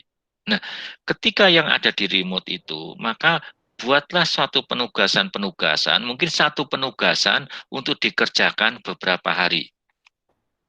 Gitu. Maka ini sebenarnya kurikulum normalnya nggak berlaku sebetulnya. Akan sangat sulit kalau kita berpaku pada kurikulum normal. Kalau dalam kondisi itu. Tapi sih lebih saya menurut adalah membentuk perilaku, membentuk empati. Nah, apalagi sekarang masa-masa nanti ketika misalkan masa-masa dilonggarkan, diserahkan kepada anak, kepada masyarakat untuk menjaga dirinya sendiri. Nah, ini siapa yang menyiapkan? Gitu. Jadi ini membentuk sebuah perilaku. Maka penugasan-penugasannya adalah penugasan-penugasan yang membangun perilaku positif, membangun perilaku tanggung jawab. Mungkin kalau saya di dalam kondisi yang Bapak tadi, kalau saya bukan untuk menyelesaikan materi, tapi dipindahkan fokusnya ke pembentukan perilaku melalui tugas-tugas. Contoh-contoh kalau anak SD. Oke, coba buatlah sebuah catatan tentang jam berapa kamu bangun pagi, terus setelah bangun pagi itu apa. Jadi membuat log gitu, learning log gitu. Jadi apa ya, coba amati di sekitarmu, kemudian apa yang kamu amati, kamu tulis gitu. Buatlah sebuah cerita bergambar tentang apa yang ada di lingkungan sekitarmu gitu loh. Jadi berdasarkan di lingkungan itulah dia mengerjakan sesuatu. Jadi membuat anak lebih peka pada lingkungannya, membuat anak lebih punya ide terhadap sesuatu yang dia bisa kerjakan gitu. Saya teringat anak saya pada waktu SMP itu dia membeli sebuah buku di toko buku, dan ini buku ini bukan terbitan Indonesia, dari luar negeri, di Periplus. Nah, buku ini isinya aneh sekali. Jadi bukan suatu buku yang penuh dengan tulisan, itu enggak, penuh dengan banyak halaman yang kosong. Justru banyak halamannya kosong, dan buku ini cukup mahal pada waktu itu. Tetapi anak saya itu suka membeli buku ini gara-gara apa? Buku ini hanya mengisi kayak perintah-perintah kecil. Jadi misalkan gini, coba kamu berdiri di pojok kamarmu selama sekian menit tapi dengan satu kaki. Sudah, setelah kamu selesai sekian menit, kamu tahan enggak? Terus coba amati, rasakan apa kakimu gitu yang untuk menyangga kamu. Coba tuliskan perasaan kakimu itu gitu, kayak apa. Nah, dia menulis gitu. Kedua, coba kunyah permen karet selama 5 menit. Coba rasakan perubahan rasanya. Kalau sudah, tempelkan permen karet itu di halaman ini. Coba tuliskan perubahan-perubahan rasa ini selama kamu mengunyah. Jadi selama dia mengunyah, dia menuliskan tentang perubahan-perubahannya. Jadi itu artinya apa? Buku ini akan menggiring orang untuk merasakan sesuatu yang dialami sebetulnya. Nah, yang dialami itu dituliskan di buku itu. Nah, itu sebenarnya experiential. Dan kepekaan dia untuk mengungkapkan perasaan yang dialami itu menjadi proses belajar yang menarik. Buatlah satu penugasan, tapi bisa dikerjakan berulang-ulang sampai berapa hari gitu loh. Nanti ketika anak suruh membacakan perasaannya dia berdasarkan pengalaman-pengalaman, itu akan menarik sekali sebetulnya. Itu sih. Jadi itu kita merdeka berpikirnya ada di situ sebetulnya sebagai guru di era sekarang gitu ya. Gitu. Oke. Ya. Oke, ada juga beberapa pertanyaan sih tentang karakter dan bagaimana membuat kepedulian. Saya lanjut saja karena tadi sudah dijawab dari penjelasannya Bapak tadi. Saya lanjut ke Maria Nanggula, Ibu Maria, dari guru sekolah multikultural Cermin. Pertanyaannya, kan ini kondisi pandemik, susah untuk melihat, mengkontrol karakter anak. Nah, kira-kira bagaimana solusinya kalau kita mau mengontrol karakter anaknya? Oh, oke. Menarik ya, terima kasih pertanyaan ini. Nah, inilah sebetulnya pembuktian bahwa sehebat-hebatnya sekolah, sehebat-hebatnya guru, kita masih harus menganggap orang tua sebagai partner. Nah, sebetulnya antara guru dengan orang tua itu adalah partner. Nah, maka untuk itu yang mengontrol jangan guru, karena guru nggak bisa ngontrol karena dengan anak di rumah. Maka yang mengontrol titipkan pada orang tua. Gitu. Nah, inilah yang sebetulnya orang tua sebagai partner guru di dalam membelajarkan siswa. Jadi misalkan gini, anak TK, ini yang paling simpel, anak TK atau anak SD lah, kata anak SD. Ngontrol jam-jam anak mengerjakan tugas. Kan guru nggak bisa ngontrol dong. Realnya, biarlah orang tua yang tinggal checklist gitu, orang tua tanda tangan gitu. Nah, inilah kesempatan sebetulnya buat guru-guru atau buat sekolah untuk mengeratkan hubungan antara orang tua dan guru. Karena nggak bisa dipisahkan antara orang tua dan guru di dalam mengembangkan tanggung jawab belajar anak gitu. Oke. Selanjutnya dari Yoel Permaha dari Stikip YPUP Makassar. Pertanyaannya, hal krusial apa yang harus segera dievaluasi dan dibenahi supaya pendidikan anak-anak itu tidak turut menjadi korban pandemi COVID-19? Itu pertanyaannya, Pak. Iya. Oke, hal krusial apa? Nah, oke. Saya akan berangkat dari model belajar ya. Jadi hal krusial apa yang harus dievaluasi adalah sebenarnya gini. Satu, apakah yang dipelajari mahasiswa di era yang di kampus itu sesuatu yang meaningful untuk masa depannya mereka enggak? Itu satu. Itu yang dievaluasi adalah bahan kajian. Yang kedua adalah apakah perilaku mahasiswa di dalam proses belajar. Tugas-tugas yang dikerjakan mahasiswa itu membentuk sebuah kemampuan yang dibutuhkan enggak? Di era sekarang di universitas kan menggunakan istilahnya outcome based.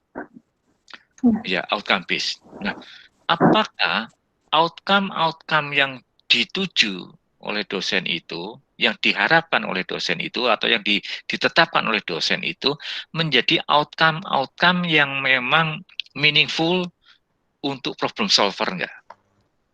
Jangan-jangan outcome-nya itu hanya ada di level-level yang memang membentuk kemampuan menjelaskan, belum sampai kemampuan meng-create sesuatu. Nah, itu harus dievaluasi. Sebetulnya kalau mau secara konkret yang dievaluasi itu adalah pertama adalah outcome-nya. Yang kedua adalah penugasan-penugasan yang diberikan ke mahasiswa itu membentuk sebuah kemampuan yang bisa berkelanjutan enggak? Gitu. Sistem pembelajarannya. Jadi kalau mau ya sistem pembelajarannya dengan ada dua sih sebetulnya. Di desain pembelajarannya sama pembelajarannya itu sendiri. Dan assessment 3. Jadi ada 3. Desainnya, proses belajarnya, sama assessmentnya. Oke, Pak. Oke, selanjutnya pertanyaan dari Reski SMP 45 Konawe Selatan, Kendari. Kalau tadi cerita yang dari Papua Yahukimo itu mereka pakai radio, kalau ini kesulitannya banyak siswa yang akhirnya sulit untuk on time masuk dalam kuliah daring karena harus membantu pekerjaan rumah atau misalnya berkebun atau misalnya ada yang tidak punya HP. Nah, kira-kira bagaimana caranya menyingkapi kondisi tersebut? Oke. Di pembelajaran online itu akan ada dua sistem ya, sistem yang namanya sinkronus dan asinkronus. Sinkronus itu anak dan guru bertemu dengan waktu yang sama. Itu sinkronus. Nah, katakanlah ini tadi nggak bisa dijalankan karena anak-anak harus membantu ke kebun dan sebagainya. Oke, sehingga bisa pendekatannya ada, ya keluarga membantu keluarga ya. Itu pendekatannya berarti asinkronus. Anak tidak harus mengerjakan sesuatu dalam waktu yang sama yang dikunci waktunya, tapi dikuncilah dalam waktu 1 minggu. Gitu. Nah, sangat penting ini kembali lagi kalau kita mau ke experiential learning ya. Apa yang dilakukan anak terhadap orang tua membantu kan bagus sekali ya. Bagus sekali loh membantu orang tua itu bagus sekali. Nah, bagaimana proses membantu itu dijadikan media belajar. Jadi setelah seharian mereka di kebun, dia bantu orang tua, sorenya dia suruh nulis aja. Apa yang sudah kamu bantu, terus bagaimana perasaan orang kamu, dia suruh wawancara orang tuanya, bagaimana perasaan orang tuanya ketika dibantu, gitu. Hal apa yang membuat orang tuanya senang dan sebagainya. Ya, itu dijadikan sebuah media belajar. Terus dia disuruh merencanakan, kalau kamu diberi waktu lagi untuk membantu orang tua, ada nggak cara yang caramu membantu diubah supaya hasilnya lebih baik lagi? Yesus Tuhan. Selanjutnya dari, banyak banget ini pertanyaan. Yeah. Bagaimana dari Marisa Veronica dari Unmul Samarinda, pertanyaannya ini kayaknya dampaknya pandemi nih Pak. Bagaimana mengatasi emosi anak usia dini yang bosan belajar di rumah karena harus dalam rumah terus Pak? Pertanyaannya. Iya ya. Saya nggak tahu ini dia pertanyaan sebagai guru atau sebagai orang tua gitu. Karena sebetulnya karena begini, satu sisi memang terima kasih atas kepedulian pada emosi anak ya Bapak Ibu. Tetapi Bapak Ibu, kita juga punya keterbatasan karena ketika selama di rumah ini untuk anak-anak kecil ini itu ada juga itu menjadi wewenangnya orang tua untuk mengatasi gitu. Nah, tetapi sebetulnya kontak dengan guru menjadi suatu cara ya untuk anak-anak kecil gitu. Jadi caranya seperti apa? Berikan kesempatan bagi anak sebetulnya untuk berlatih mengungkapkan perasaan. Gitu. Anak merasa bosan, oke lah, bosan kamu cerita, bosanmu kayak apa gitu ya. Apakah direkam ataukah karena anak TK belum bisa tulis direkam aja deh. Anak suruh cerita tentang kebosanan. Nah, Bapak Ibu melatih anak untuk mengungkapkan perasaan emosi baik positif atau negatif dengan kata-kata yang baik itu sangat penting. Gitu. Nah, itu yang mungkin perlu dilatih gitu. Oke. Ini masih banyak banget ya Pak pertanyaannya. Waktunya juga sudah terbatas. Lewat sekali ya, terbatas. Tadi ada usulan, mungkin ada yang mau bertanya langsung sama Pak Dwi. Kami persilakan kalau memang mau bertanya. Saya batasi cuma 3 penanya saja. Kemudian yang belum sempat dijawab tadi sama Pak Dwi dari chat itu nanti kami kirimkan ke Pak Dwi. Nanti Pak Dwi yang jawab langsung gitu ya. Silakan kalau teman-teman atau Bapak Ibu yang masih mau bertanya langsung, saya kasih kesempatan 3 orang penanya. Silakan diaktifkan audionya dan bertanya gitu ya. Iya Pak, silakan Pak.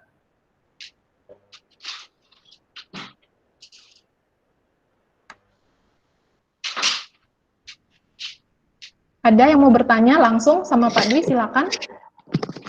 Oke, silakan.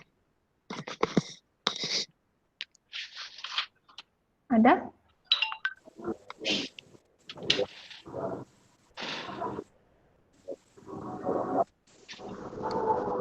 Ada yang mau bertanya? Pak Yoel Permaha kayaknya mau bertanya. Ini diaktifkan audionya, silakan. Silakan Pak Yoel. Tapi kayak seperti tadi sudah bertanya ya Pak Yoel ini.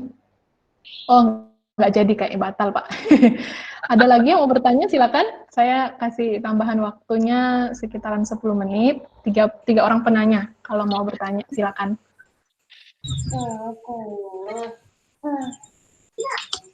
Ya, selamat malam Kak. Ya, Malam. selamat malam. Pak Dwi. Ya, Ya, saya Gustin dari Makassar. ya, Bu. Iya, Pak, saya ngajar di Sekolah Kristen Kalam Kudus. Oke, Nah, ini selama pandemi ini kami proses belajarnya itu menggunakan Google Meet.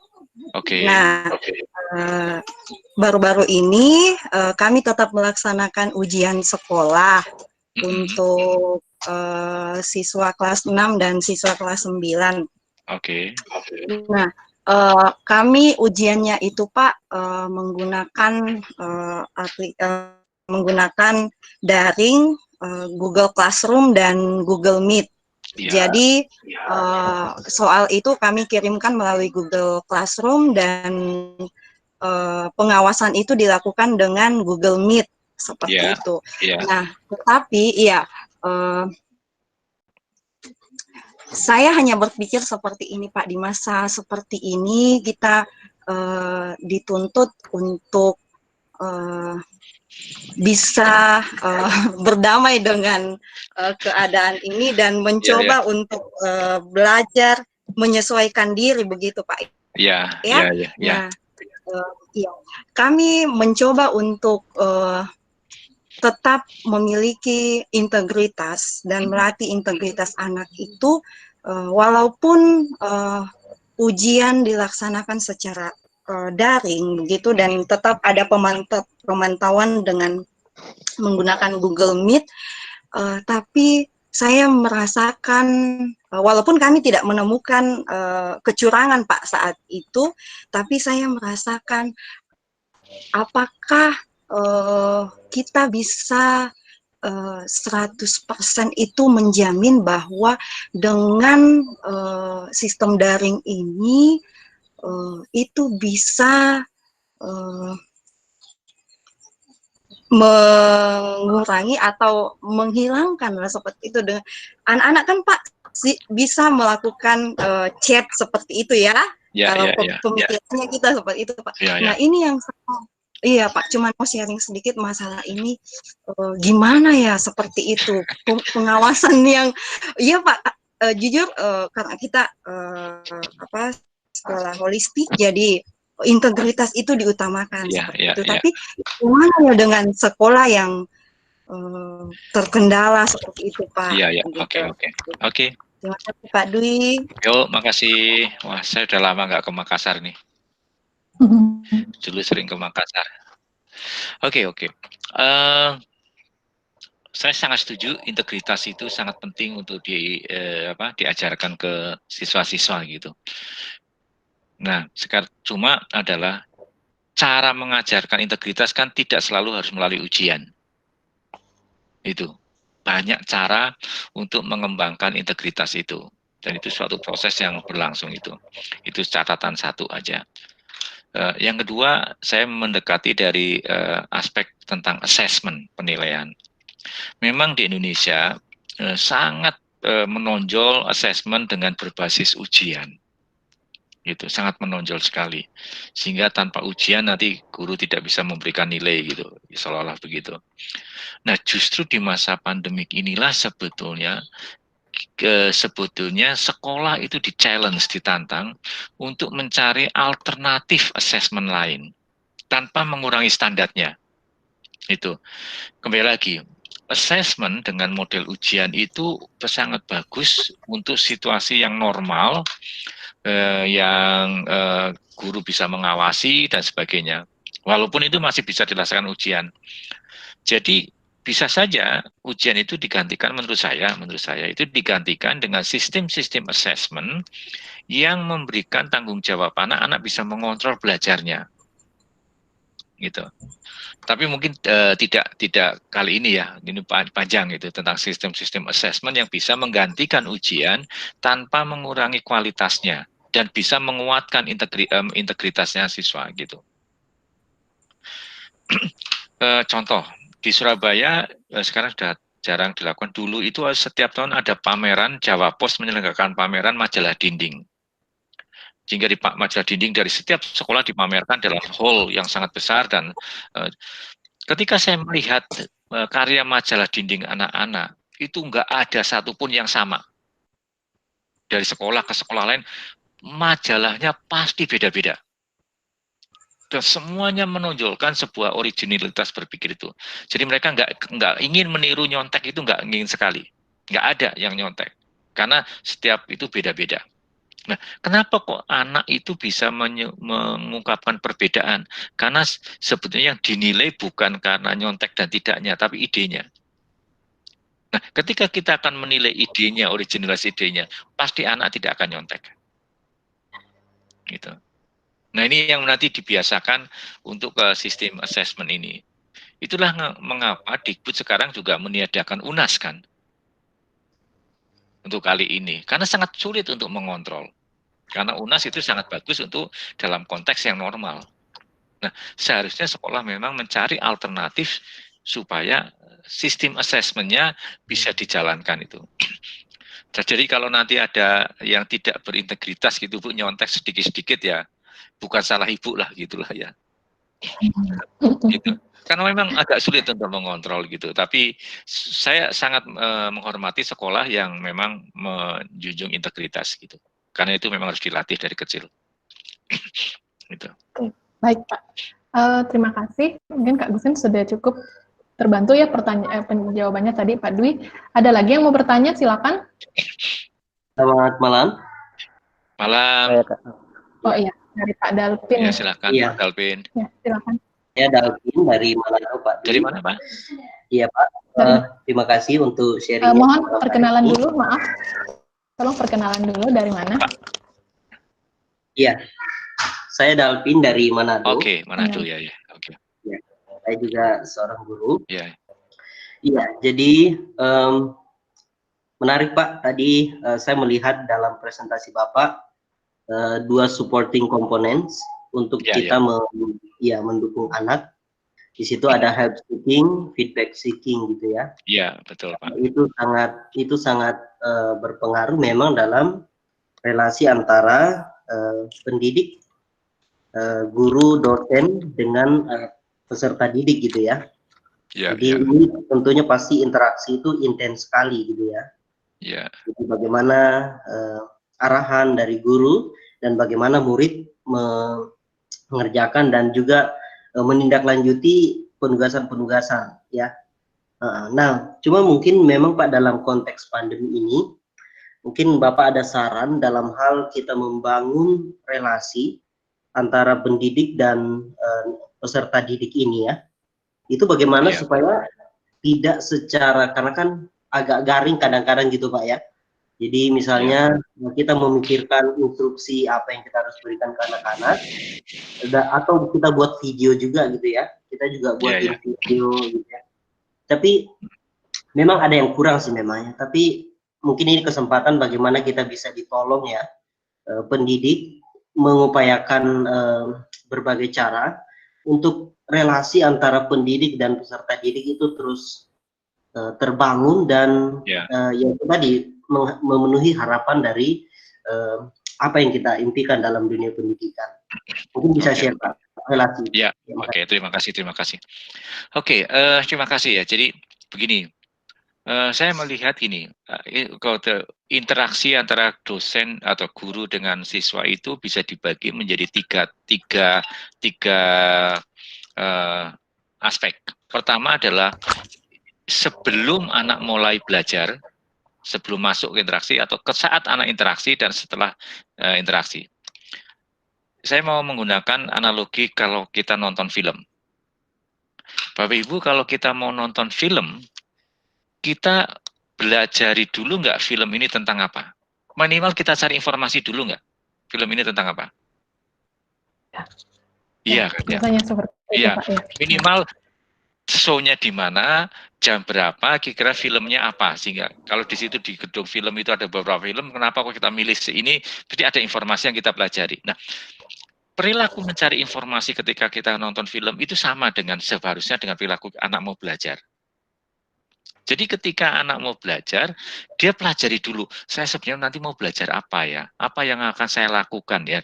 Nah, nah guru harus mencari kegiatan-kegiatan kepada anak supaya anak mencari informasi dulu. Contoh, oke, minggu depan kita mau belajar tentang tema ini. Bisa nggak kamu nonton YouTube dulu? Ini alamat YouTube-nya. Nanti ketika kita ketemu di jaringnya, kita ngobrol ya tentang YouTube ini. Gitu. Nah, bisa nggak ya kamu nemukan sebuah contoh di rumahmu sekarang yang menceritakan tentang ini? Sehingga sebelum anak belajar, itu anak sudah sebetulnya ada aktivitas pra belajarnya itu. Ya sebenarnya ini belajar, tapi kayak kita nonton film, kita cari informasi dulu gitu. Nah, itu satu. Jadi aktivitas-aktivitas kecil yang mungkin bisa dilakukan secara mandiri dan itu menyenangkan dan punya erat hubungannya dengan kegiatan sehari-hari anak, dan itu supaya nanti anak membawanya ke dalam forum. Nah, terus yang kedua, ketika anak ketemu dengan kita berinteraksi, itulah sebetulnya menu utamanya kan sebetulnya. Menu utamanya. Maka kita tinggal ngobrol dengan anak, kamu informasi apa yang kamu temui, kamu dapatkan.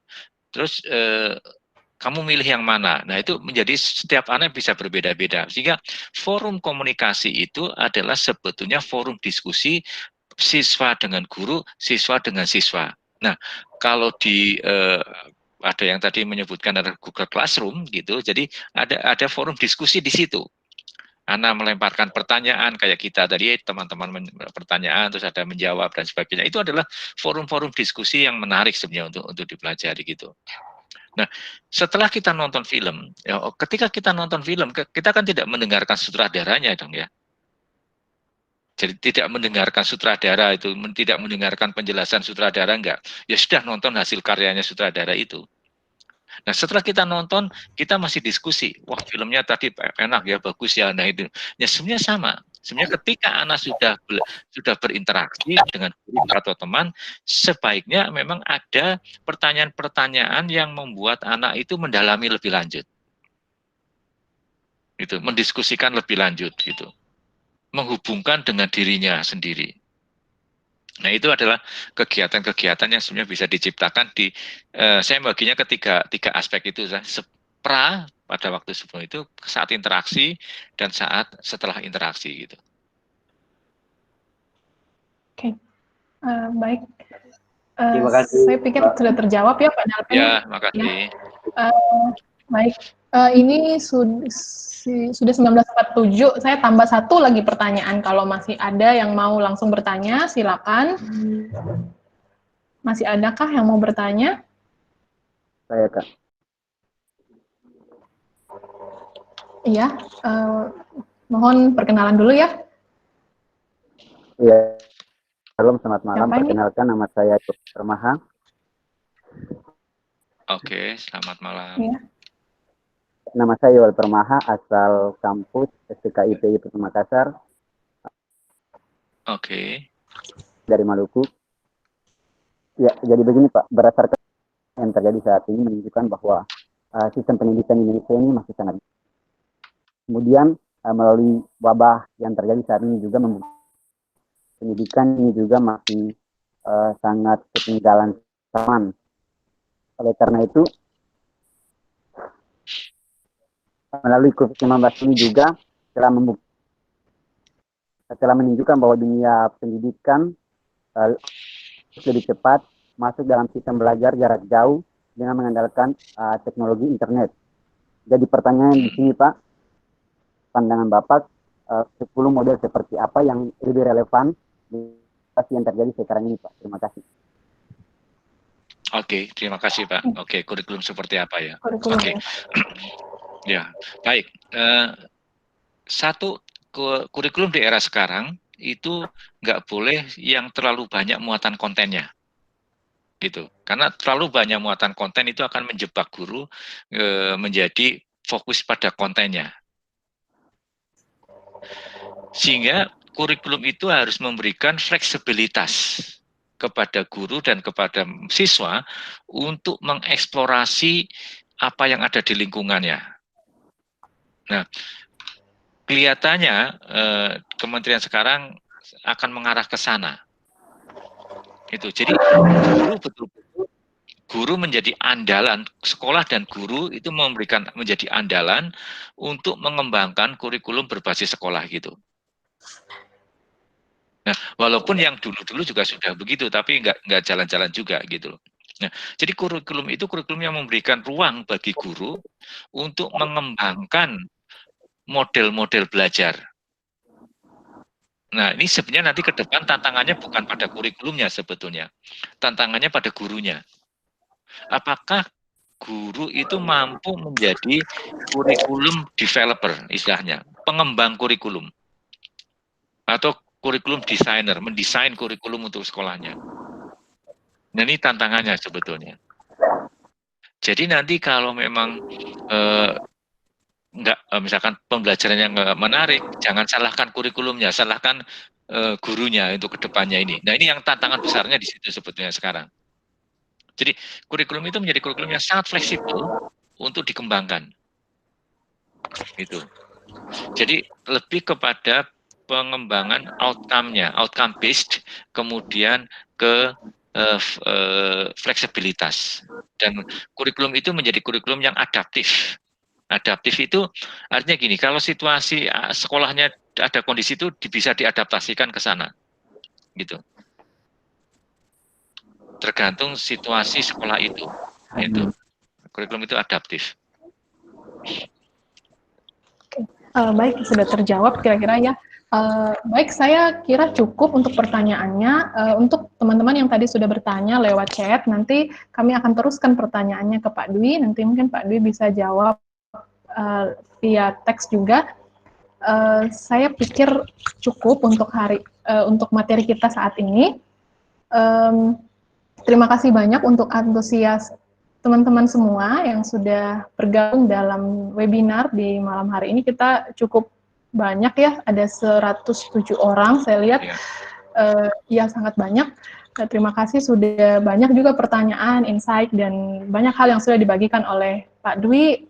Saya mengambil satu hal yang mungkin perlu kita pikirkan bersama-sama gitu ya, di tengah-tengah pandemi ini, dengan tuntutannya itu bukan lagi kepada apa yang mereka hasilkan, jadi bukan lagi dinilai, tetapi dari ide yang dibagikan atau ide yang mereka dapatkan dari bagi seorang siswa gitu ya. Jadi kita belajar itu bukan lagi seperti yang dulu-dulu bahwa guru itu mengajar dan siswa mendengar, tapi sekarang malah harus guru yang atau dosen itu harus mengeksplor apa yang menjadi minat dari seorang siswanya, supaya ide yang mereka dapatkan itu mereka bisa kembangkan untuk menjadi sebuah produk gitu ya. Dan tentunya harus ada penghargaan. Nah, itu bukan cuma tugas guru saja, tetapi orang tua juga punya tugas yang cukup berat ya, karena harus bekerja dan maksudnya belajar dari rumah. Jadi orang tua juga punya tanggung jawab dalam hal ini. Baik, saya pikir cukup untuk materi kita. Untuk menutup bagian ini, kita akan berdoa bersama-sama. Saya akan pimpin, mari kita berdoa. Kami mengucap syukur kepadamu Tuhan, karena Tuhan sudah memberikan kami waktu yang cukup banyak ini untuk kami boleh belajar banyak hal tentang bagaimana kami sebagai seorang pendidik, bagaimana kami sebagai seorang yang ada di dalam dunia pendidikan untuk berdiri di tengah-tengah kondisi zaman ini yang serba buat kami itu dadakan dan harus kami lakukan hal yang baru tiap Bapa. Kami mohon kiranya Tuhan tolong, biarlah apa yang kami pelajari malam hari ini boleh menjadi bekal kami untuk akhirnya kami memperbaiki sistem pendidikan kami, baik kami sebagai seorang guru ataupun dosen ataupun orang tua, bagaimana kami harus menilai peserta didik kami, bagaimana kami harus mengajar dengan baik, menghargai peserta didik kami sebagai seorang manusia, Bapak, dan boleh menerapkan nilai-nilai Kristiani di dalam setiap apa yang kami lakukan. Terima kasih untuk Pak Dwi yang sungguh Tuhan boleh pakai menjadi sumber inspirasi kami malam hari ini. Kiranya Tuhan memberkati di dalam pekerjaan, di dalam keluarga, dan pelayanannya. Terima kasih Tuhan untuk waktu yang sudah Tuhan berikan buat kami. Kami mau serahkan sisa malam hari ini ke dalam tangan pengasihan Tuhan. Di dalam nama Tuhan Yesus kami berdoa. Amin. Amin. Baik, kita akan menutup bagian ini. Kita akan berterima kasih kepada Pak Dwi yang sudah memberikan luar biasa gitu ya pemaparan yang baik sekali dari Pak Dwi. Kita akan memberikan satu kali lagi roll gitu ya. Berharap ini kita akan memberikan energi positif kita yang benar-benar baik kepada semua orang gitu ya.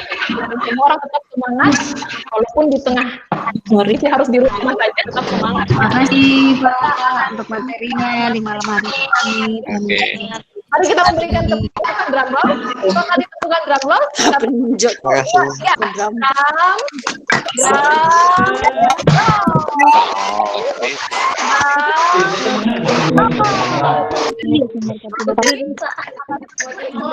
Makasih Pak Dwi. Terima kasih. Terima kasih Pak. Makasih Pak Dwi. Tuhan berkati. Terima kasih. Oke. Terima kasih Pak. Terima kasih. Saya akan diberikan dengan di grup WA gitu ya. Jadi silakan mengirimkan nanti nama lengkap plus gelarnya melalui grup WA. Kemudian untuk materi, jika ada yang butuh materi, itu akan dikirimkan beserta dengan rekamannya. Itu akan lalu PMK Kota Makassar. Silakan di like dan subscribe YouTube PMK Kota Makassar. Dan saudara-saudara akan bisa mendapatkan file PPT-nya.